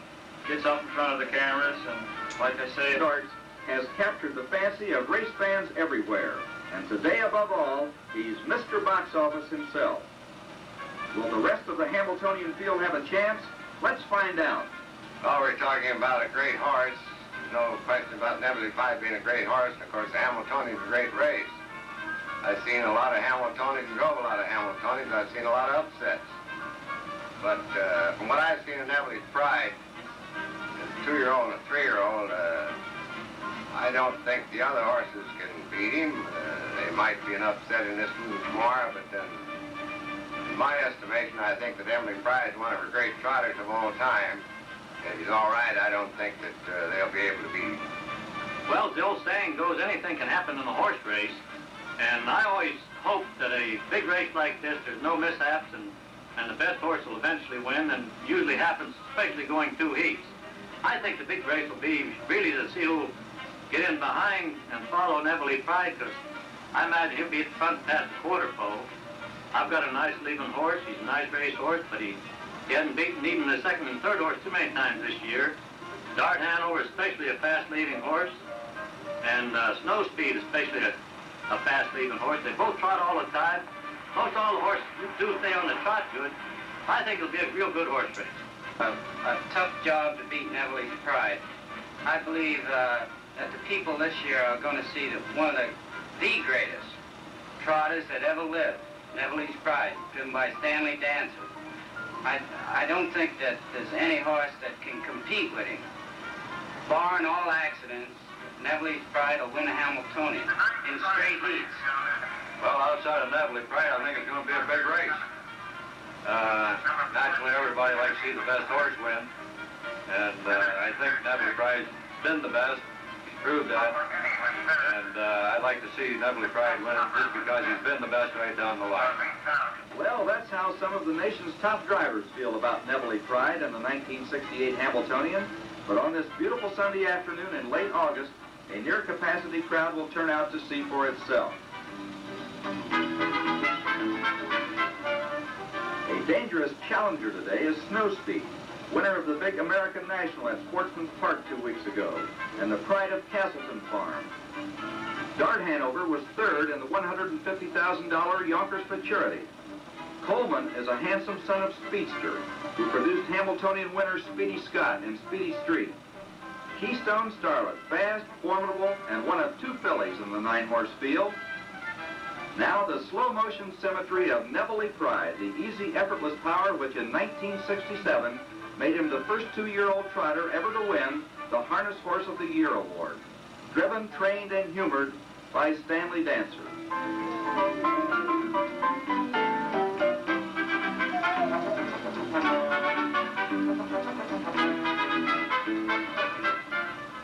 Everything in readiness now, including Hambletonian proprietor Bill Hayes and 2 of the prettiest railbirds in captivity, Ann Roberts of Western Harness and blonde Cheryl Miller of the popular Daktari television series. Australian broadcaster Bruce Skaggs ensures that coverage of this racing classic will again be a global affair. Mothers get ready to leave their children behind, and the ageless Hayfair Acres gelding, Pronto Don, driven today by Press Genuine, tells the huge crowd that it is indeed Hambletonian time.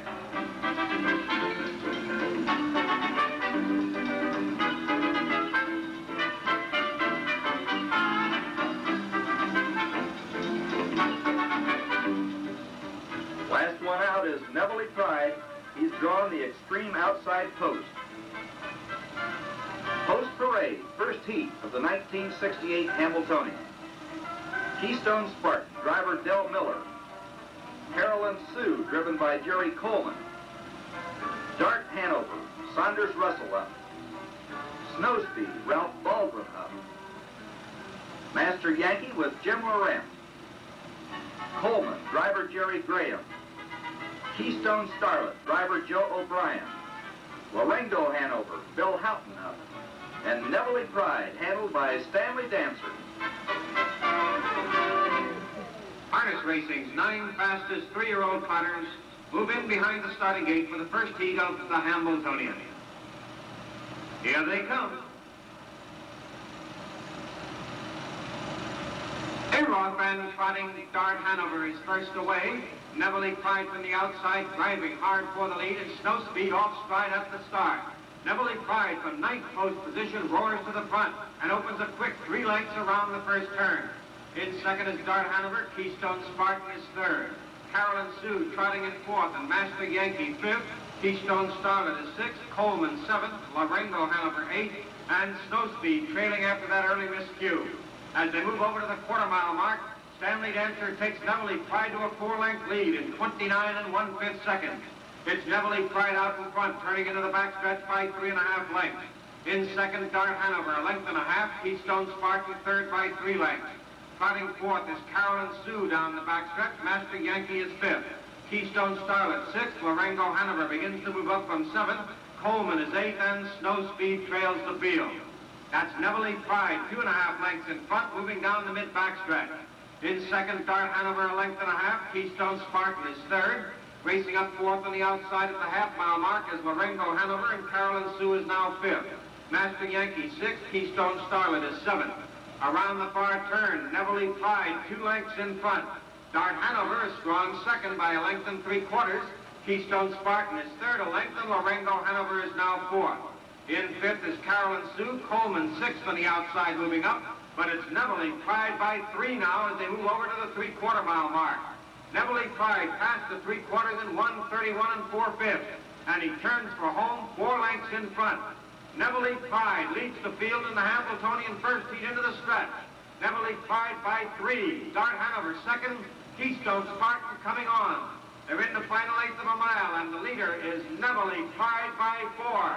Stanley Dancer looks back. Neville Pride looks forward, draws away by 5 lengths, and wins the first heat of the Hambletonian by 4 lengths. Eased up for Stan Dancer in 1:59 3/5. The great Neville Pride, never being pushed and still cruising the mile in 1:59 3/5. And for Stanley Dancer, who has won just about everything in harness racing excepting the Hambletonian, it's time to relax, just a little. He's halfway home with a colt that looks downright invincible. Neville Pride tolerates a quick bath without trying to eat the sponge, but he does have a few choice words for all blankety-blank photographers who invade his privacy. Despite Neville Pride's domination in the first go-around, there will be no dropouts for the second heat. Second money is worth over $28,000 today, and third money is over $13,500. Neville Pride moves from ninth post to the rail for the second mile.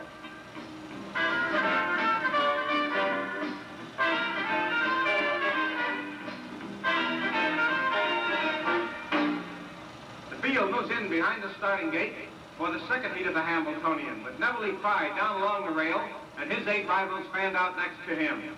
And here they come.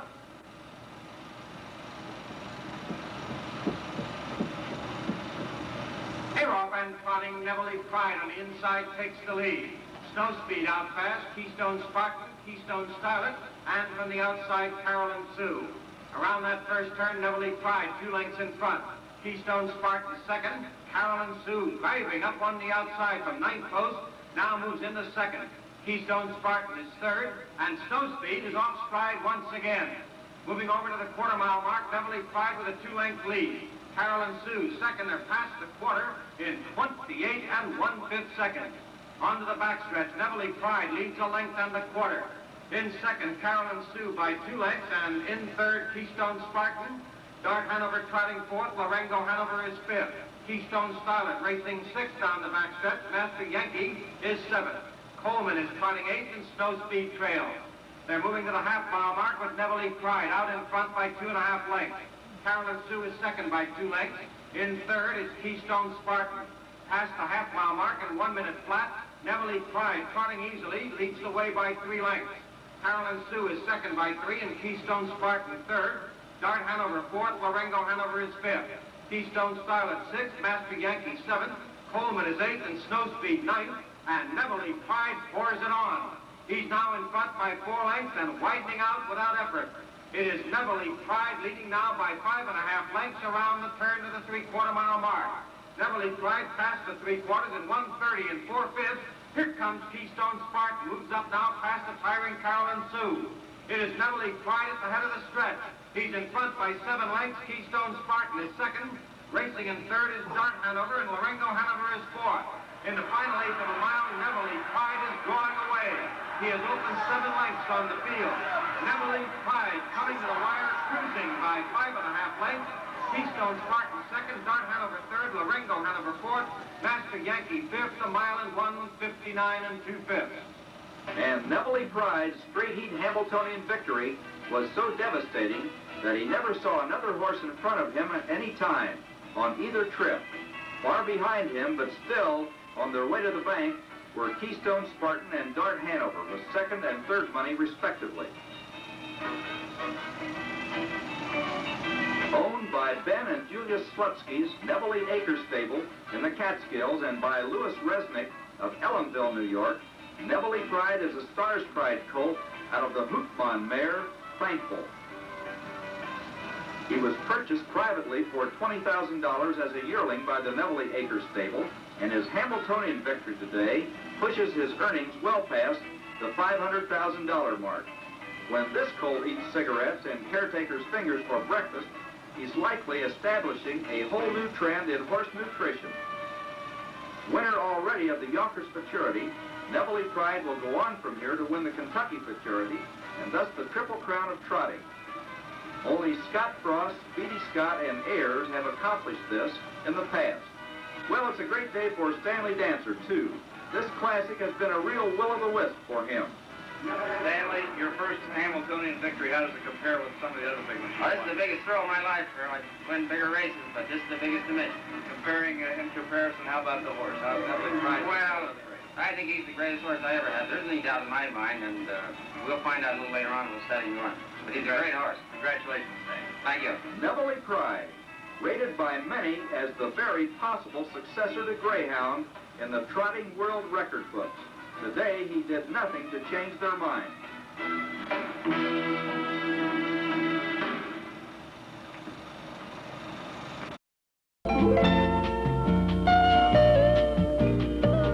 This is Hilda Silverstein, wife of an industrialist, whose life as a homemaker in picturesque Bucks County, Pennsylvania, has been transformed in recent years by a love affair with champion horses. This is Stanley Dancer, one-time 4-H boy, now a millionaire, who has trained and driven the holders of every major world race record in harness racing.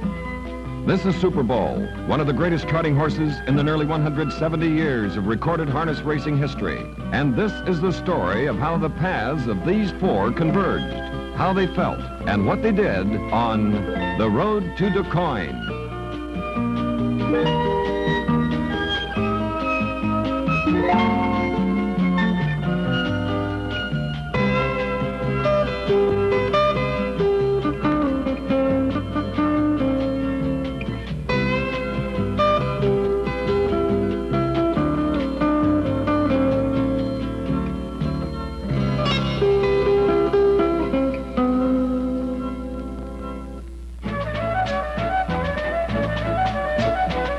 DuQuoin, Illinois, is a peaceful little town 325 miles south of Chicago and 80 miles southeast of St. Louis.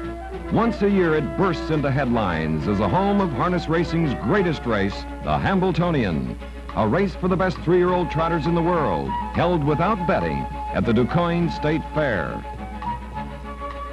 Although there are many classic races at the huge pari-mutuel tracks in New York, Chicago, Los Angeles, and elsewhere, the Hambletonian is the race that breeders, owners, trainers, and drivers want to win most. The Hambletonian is raced on the 2,200-acre estate owned by young Bill and Carolyn Hayes, and by Bill's sister, Carol. To DuQuoin and the Hayes Fair Acres last summer came Sirpa Halanin, the Finnish college student, hired by mail to babysit for the Hayes' 4 daughters.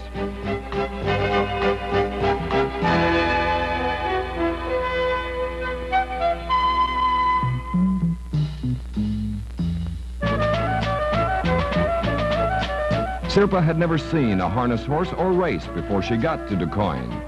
But no one stays in DuQuoin very long in that state of deprivation.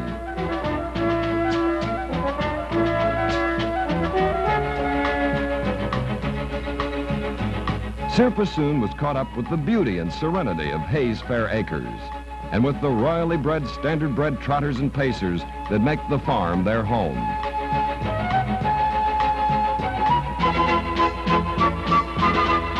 By the time Hambletonian Week drew near at the end of August, Sirpa was an avid fan, watching the horses train on the big mile track and learning all she could about the traditional American sport of trotting.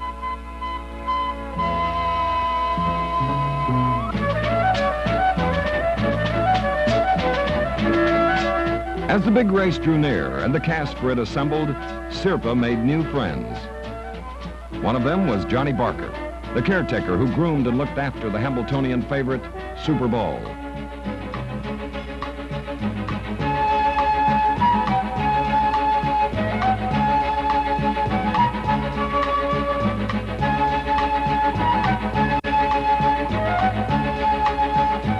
Another was Stanley Dancer himself, the man who trains and drives Super Bowl, as he had trained and driven other great harness racing champions like Cardigan Bay, the first harness horse to win $1 million. The great trotting champions Noble Victory and Neville Pride, and the world pacing champion Albatross.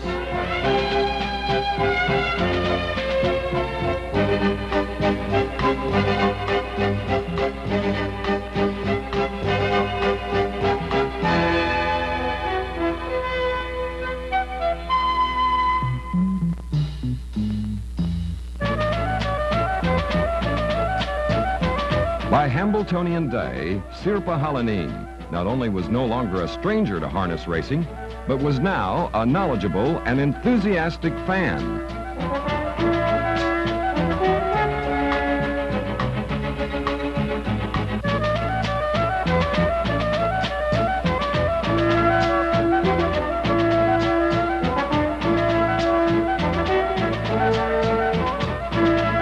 Stanley Dancer, meanwhile, was traveling a road he knew well. For 20 years, this great race had taunted and tormented him. He had won virtually every other classic in the sport, but not the Hambletonian, not even in 1965, when he had the overwhelming favorite in Noble Victory. But his wife's Egyptian Candor won the race. Finally, in 1968, Dancer ended the frustration, winning the Hambletonian with Neville Pride. And now he was back once again, trying for a second victory. The day before the race, Dancer, relaxing near the track with his friend and fellow driving star Delvin Miller, discussed the long road to DuQuoin and the big race. You know, Stanley, we're pretty fortunate to have a colt filling the Hambletonian. There's about 1,000 nominated in the first place, and to have one of the, or two of the 7, there's an element of luck as well as having a pretty good horse for it, isn't it? Sure is an awful lot of luck, though. And my colt had a few problems last year as a 2-year-old before we really got him started. I wound up taking him to Atlantic City from Pompano and then took him to the farm, turned him out a couple of weeks, then brought him back. In his first 4 or 5 races, he wasn't what you call real impressive. It was about August before he really got good. And then this, by gosh, this spring he started off the same way. He wasn't real impressive till he got out 4 or 5 races under his belt, so you just never know. So we have to take the good with the bad. That's right. Win, lose, or draw. While Stanley Dancer mused about the quirks and vagaries of racing luck, 2 of his principal owners arrived in DuQuoin, traveling their roads to the Hambletonian. One was Dancer's wife, Rachel, no stranger to the Hambletonian or its winner's circle. And the other was Hilda Silverstein, a longtime patron of the Dancer stable and Rachel Dancer's partner in Super Bowl. Rachel had bought the colt as a yearling for $20,000 and then sold half interest to Mrs. Silverstein. Mr. Silverstein, also a harness horse enthusiast, but not a partner in Super Bowl, flew in with his wife and Mrs. Dancer, and the 3 were asked about their feelings on the eve of the most important race in the sport. Are you nervous, Mrs. Silverstein? Very nervous. Yes. I really am. I would have been, I think, I want to see the race, but I think at home, at least if you don't have to face anybody, you know, you can get in a quiet corner by yourself. And this is very, it's upsetting because, well, it just is. Did you ever see the play Fiddler on the Roof? Yes. And what was the name of the man that kept talking to God, saying, Tucky. "Can't you make me, instead of make me a poor man, make me a rich man?" Tucky, Well, I keep saying, come on there, God, just give him racing luck. You know, we won competition, but give us a little racing luck. I know we call each other on the phone and we say, "Have you been praying today?" Have you had your share of mishaps and misfortunes along the way, or has the road been a bed of roses getting here to the Hambletonian? Oh, no, it's not a bed of roses at all. You have your ups and your downs, but that's life. And I feel with the horse business, something that you never have, you never miss, such as winning a race if it isn't won until it's won. And that's my philosophy, and therefore I'm never disappointed with anything. And Super Bowl, I went to see him race his first stake race at Pocono Downs, and Stanley was racing elsewhere. He asked me to go, and I went. And he was a riot. He concentrated on the people in the grandstand and the tote board in the center field, and he just gawked all over the place. And he finished fourth, and oh, his head was every which way. And when I went home, I left a note. I said, "Stanley, you've got to make some changes." And he did. And from then on, Super Bowl started to do better. But he has really been a fun horse. Mr. Silverstein, basically, this has been your wife's enterprise. How about your rewards from the horse business? Well, I'm very happy that my wife is happy, and she seems to take the good or the bad, and her philosophy is eventually it must turn out all right. And while I had my doubts for that some time ago, I'm inclined to believe that she's right.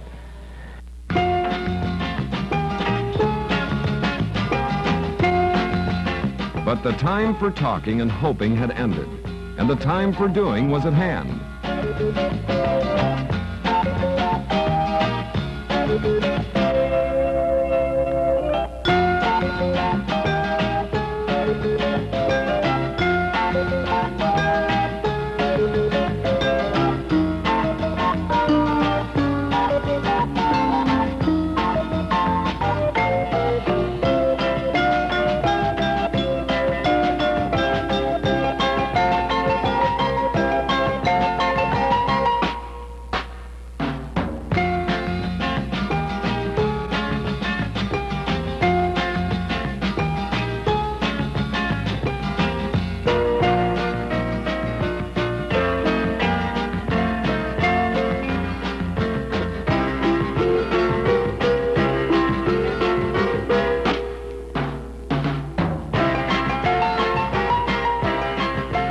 To the track came Axie Star, a 100-to-1 long shot owned and driven by a 67-year-old retired orthodontist and amateur driver from Michigan.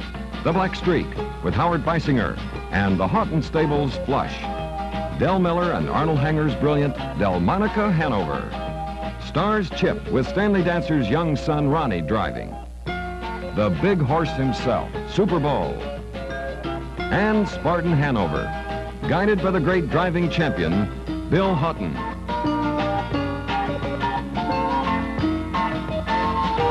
The first heat of the $119,000 Hambletonian was up for decision, and it was Super Bowl and Stanley Dancer against the field.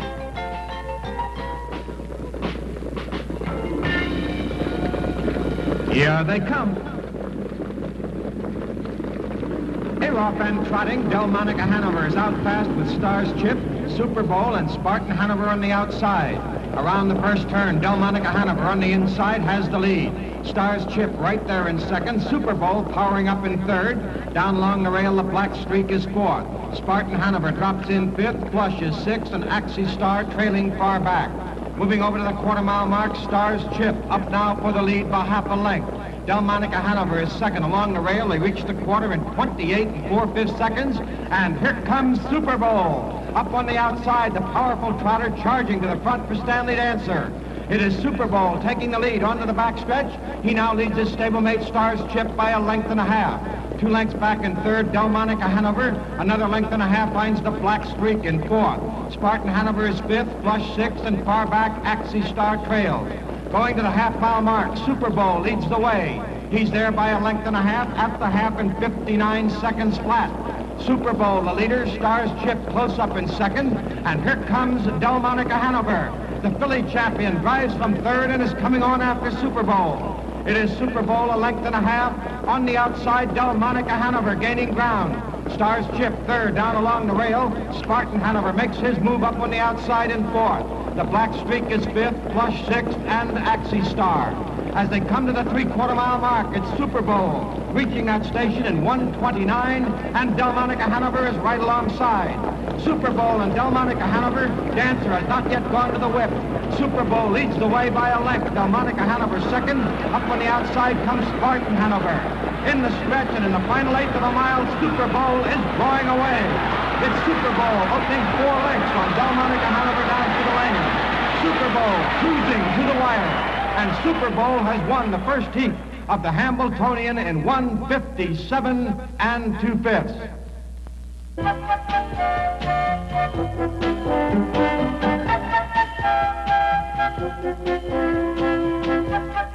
Now it was clear that only mishap or misfortune could deprive Super Bowl of a Hambletonian victory. And a confident Stanley Dancer relaxed in the paddock between heats. Super Bowl himself also seemed unconcerned.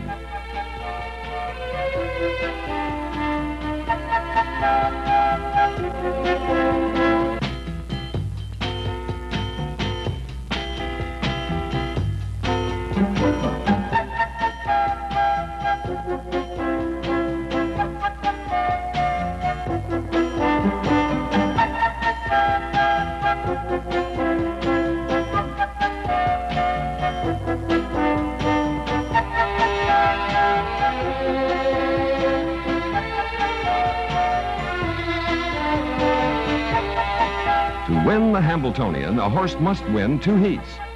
So out went Super Bowl to seek the laurels.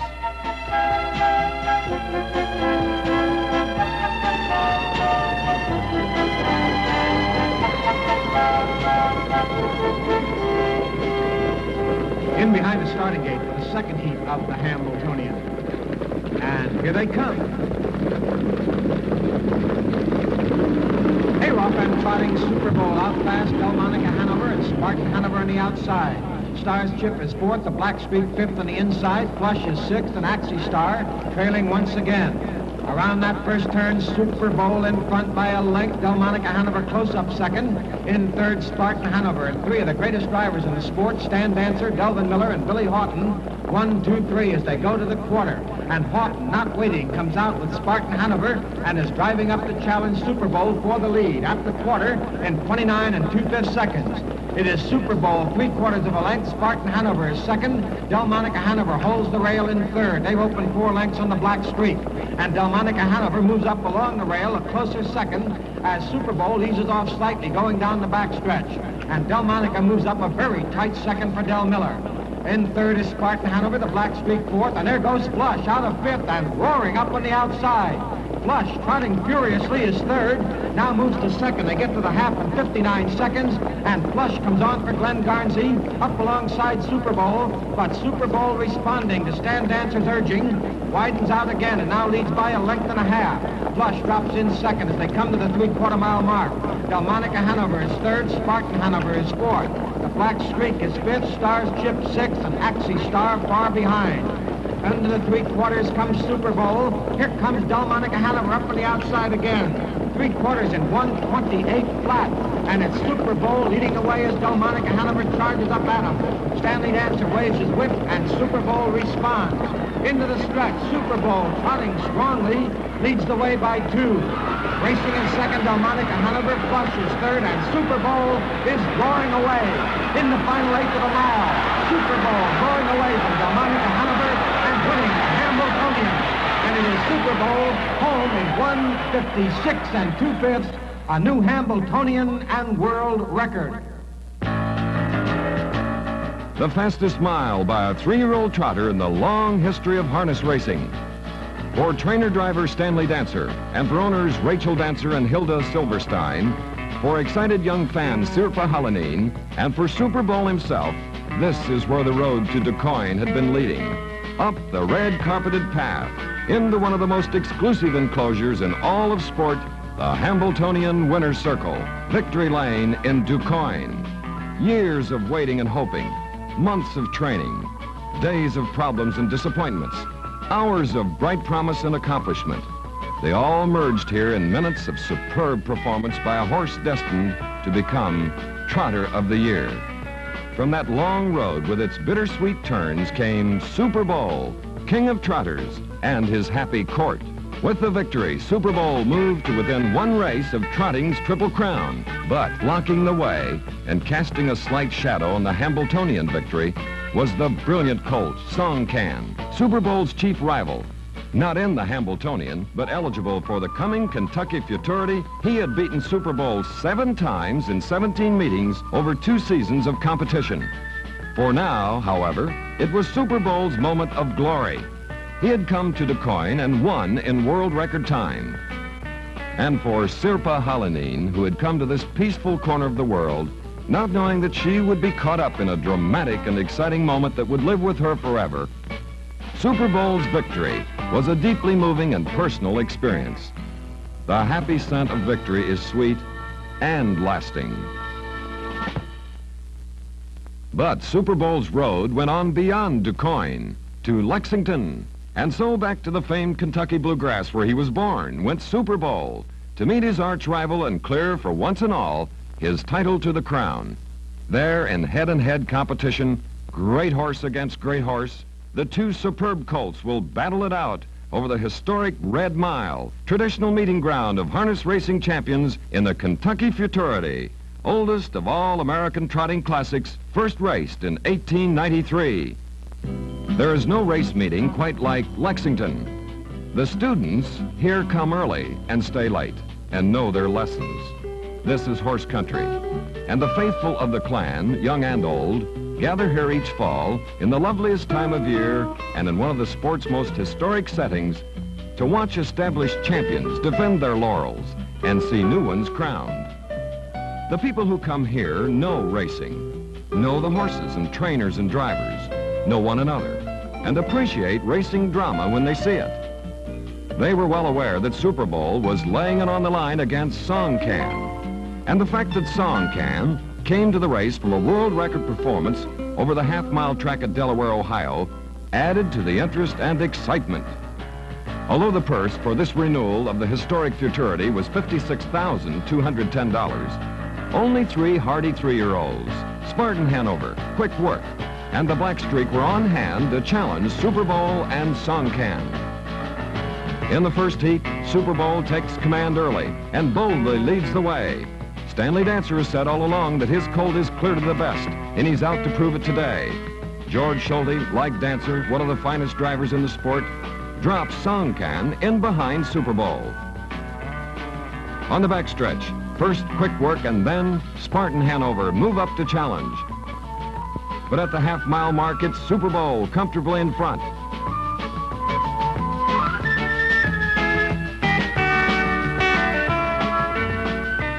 With a quarter of a mile to go, it is still Super Bowl trotting powerfully with Spartan Hanover outside and Song Can still snug in behind, saving ground for Schulte along the rail, waiting to make his move. Then, as Song Can drives from second position in the final 1/8 of a mile for his stretch charge, trouble strikes.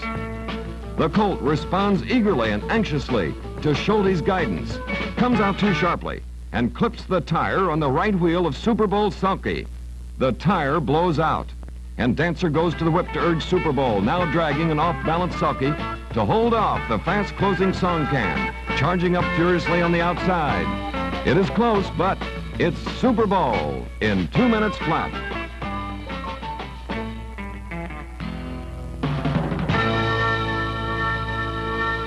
The Kentucky Futurity, like the Hambletonian, requires the victor to win 2 heats. Super Bowl now stands just 1 mile away from the Triple Crown and complete vindication over his 7-time conqueror and constant tormentor. He trots readily into battle. Super Bowl leaves fast, and Song Can is unable to get to the front. Rather than race parked on the outside, Schulte wrestles the rank Song Can back into second along the rail behind Super Bowl. But Schulte's horse is fired up and fighting mad, and he wants out as the horses enter the backstretch, and Spartan Hanover moves up on the outside. Following Spartan and battling Schulte for his head, Song Can again moves too close to Super Bowl Sulky Wheel. And for the second time, Dancer said later the odds of it happening twice were 1,000,000 to 1, Song Can clips Dancer's tire. And here's how it looked to the drivers in the race. This time, Dancer is in far more serious trouble. He still has 3/4 of a mile to go with Super Bowl, and his champion will have to trot that distance, pulling the extra drag of one flat tire. Dancer has to gamble. Supremely confident, he sends Super Bowl charging to the front once again. Dancer knows he's in trouble. To compensate for the added drag and to prevent the tire from coming off the rim and wrapping around the axle, which will spell certain defeat, Dancer moves as far to the left as he can, scooting over from the sulky seat to the arch of the bike, taking weight off the right wheel and tire.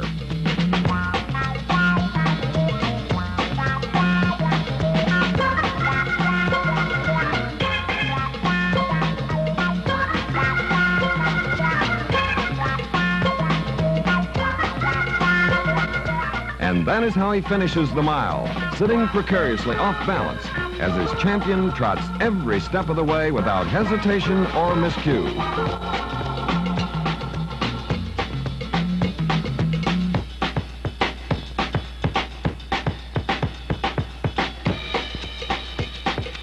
Dancer sweats it out, and Super Bowl trots an amazing mile in 1 minute 59 seconds, flat tire and all.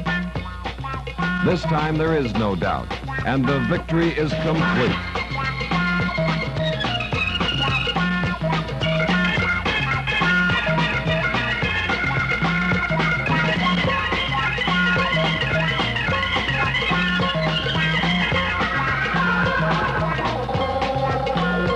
The long road to DuQuoin and beyond to Lexington is now behind him, and Super Bowl stands at the summit of American trotting.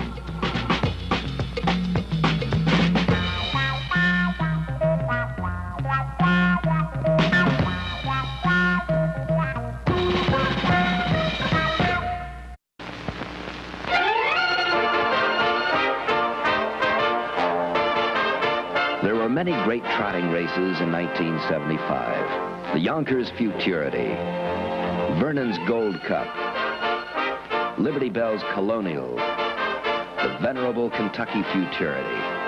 But the trotting contest that continued to capture the fancy and interest of horsemen and harness fans from New York City to New South Wales was still the hallowed Hambletonian Stake.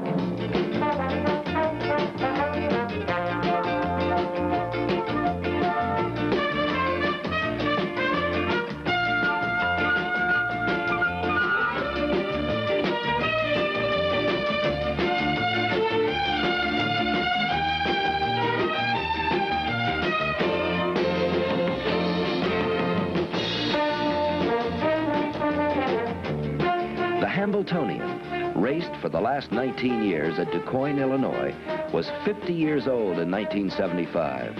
And this is the story of the celebration that marked that birthday. Bill Hayes II, as usual, was the impresario, the young godfather of the famed stake. And he was asked how long the fair had been preparing for the anniversary. For several years, you might say, but certainly in earnest, beginning with the end of last year's Hambletonian. We worked on several things, including obtaining a pari-mutuel betting license, which entailed work with the legislature, as you know, and, of course, changing the schedule to Saturday this year to enable national television coverage. And, of course, the biggest change is that the purse is now $232,000, making it the richest race for harness horses in the world. With thousands of trotting faithful in the stands and millions more at home in front of their television sets, most eyes were fastened upon Bonefish, a strapping bay colt who was named for the scrappy game fish from waters off the coast of Florida. And why shouldn't Bonefish command that attention? hadn't trainer-driver Stanley Dancer announced flatly that his colt was capable of breaking most of the records set by his sire, Dancer's great champion Neville Pride. But then form has not always held up in the nation's most treasured trotting race. Remember Helicopter? Remember Egyptian Candor? Remember Christopher T? The preliminaries over, and with cameras of the CBS television network in place, the field for the first heat was introduced. Number 1, Song Flory, Delvin Miller driving. 1A, the great filly champion Meadow Bright with Sonny Graham Jr. in the bike. 2, Glasgow, all-time driving champion Bill Houghton in the sulky. 2A, Spearmint, driven by Dick Williams. Number 3, Surefire Hanover and Ronnie Dancer. 3A, Bonefish, the favorite, with Stanley Dancer in the sulky. 4, Yankee Bambino, driven by Walter Ross. Number 5, Noble Rogue and driver Jimmy Arthur. 6 is Noble Tryst, Joe O'Brien will drive. Number 7, Jubilee Triton, the driver is Jim Russell.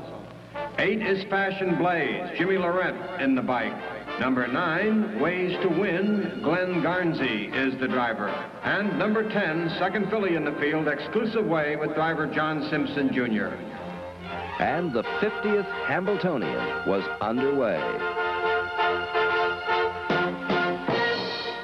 The field in behind the starting gate for the 50th Hambletonian Trotting Classic. Here they come. They're off and trotting Noble Rogue. First away down along the inside. Glasgow out fast, and from the outside comes Bonefish.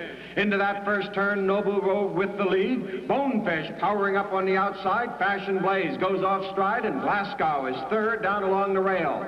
A battle for the lead. Bonefish up on the outside. Noble Rogue is second. Tucked in third along the rail is Glasgow. Yankee Bambino fourth on the outside as they go to the quarter-mile mark. Bonefish and Noble Rogue battling for that lead past a quarter in a blistering 28 2/5 seconds. It is Bonefish with the lead, Noble Rogue second, Glasgow trotting third, Yankee Bambino fourth on the outside, and Jubilee Triton fifth at the rail. Surefire Hanover sixth on the outside, Song Flory seventh, Ways to Win is eighth. Exclusive Way trotting ninth, Spearmint is 10th, Noble Tryst 11th, Fashion Blaze off stride in 12th, and Meadow Bright is 13th. Bonefish the leader, Noble Rogue second, and on the outside, thundering up comes Yankee Bambino, trotting very fast now as they move to the half, past the half in 58 1. Following Yankee Bambino is Surefire Hanover on the outside, and Glasgow down along the rail. It is Bonefish with that lead, up on the outside, Yankee Bambino challenging. Noble Rogue third down along the rail, Surefire Hanover up on the outside. Bonefish the leader at the far turn, Yankee Bambino coming on. Noble Rogue still third down along the rail, up on the outside, Surefire Hanover, and Glasgow is fifth. As they move to the three-quarter-mile mark, are now head and head. Bonefish on the inside, Yankee Bambino on the outside, 3/4 and 1/28 2/5. And Yankee Bambino moves out to take the lead in the first heat of the Hambletonian as they turn into the stretch. It's Yankee Bambino with Surefire Hanover coming on. Yankee Bambino with a 2-length lead. Surefire Hanover is driving up. Noble Rogue trotting powerfully and gaining ground.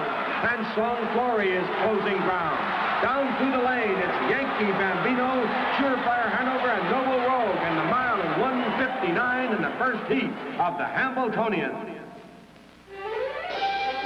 Yankee Bambino, bred by former baseball great Charlie Keller and named for the immortal Babe Ruth, wins the first heat in 1:59 flat. And driver Walter Ross is so stunned that he's speechless for minutes after the contest. Surefire Hanover was second, with Noble Rogue third. And what of Bonefish, the colt that was supposed to smash Neville Pride's records? The Neville Pride's son tired in the stretch, reported driver Dancer, and finished ninth. But his driver has no intention of scratching him from the next heat. None whatsoever. We'll be back for another shot at them, and I think we'll win it before the afternoon is over, a surprisingly confident Dancer says. And Dancer, who co-owned Bonefish with his wife Rachel and with A.M. Cuddy, served notice in the stretch of the second heat that he was not guilty of idle boasting.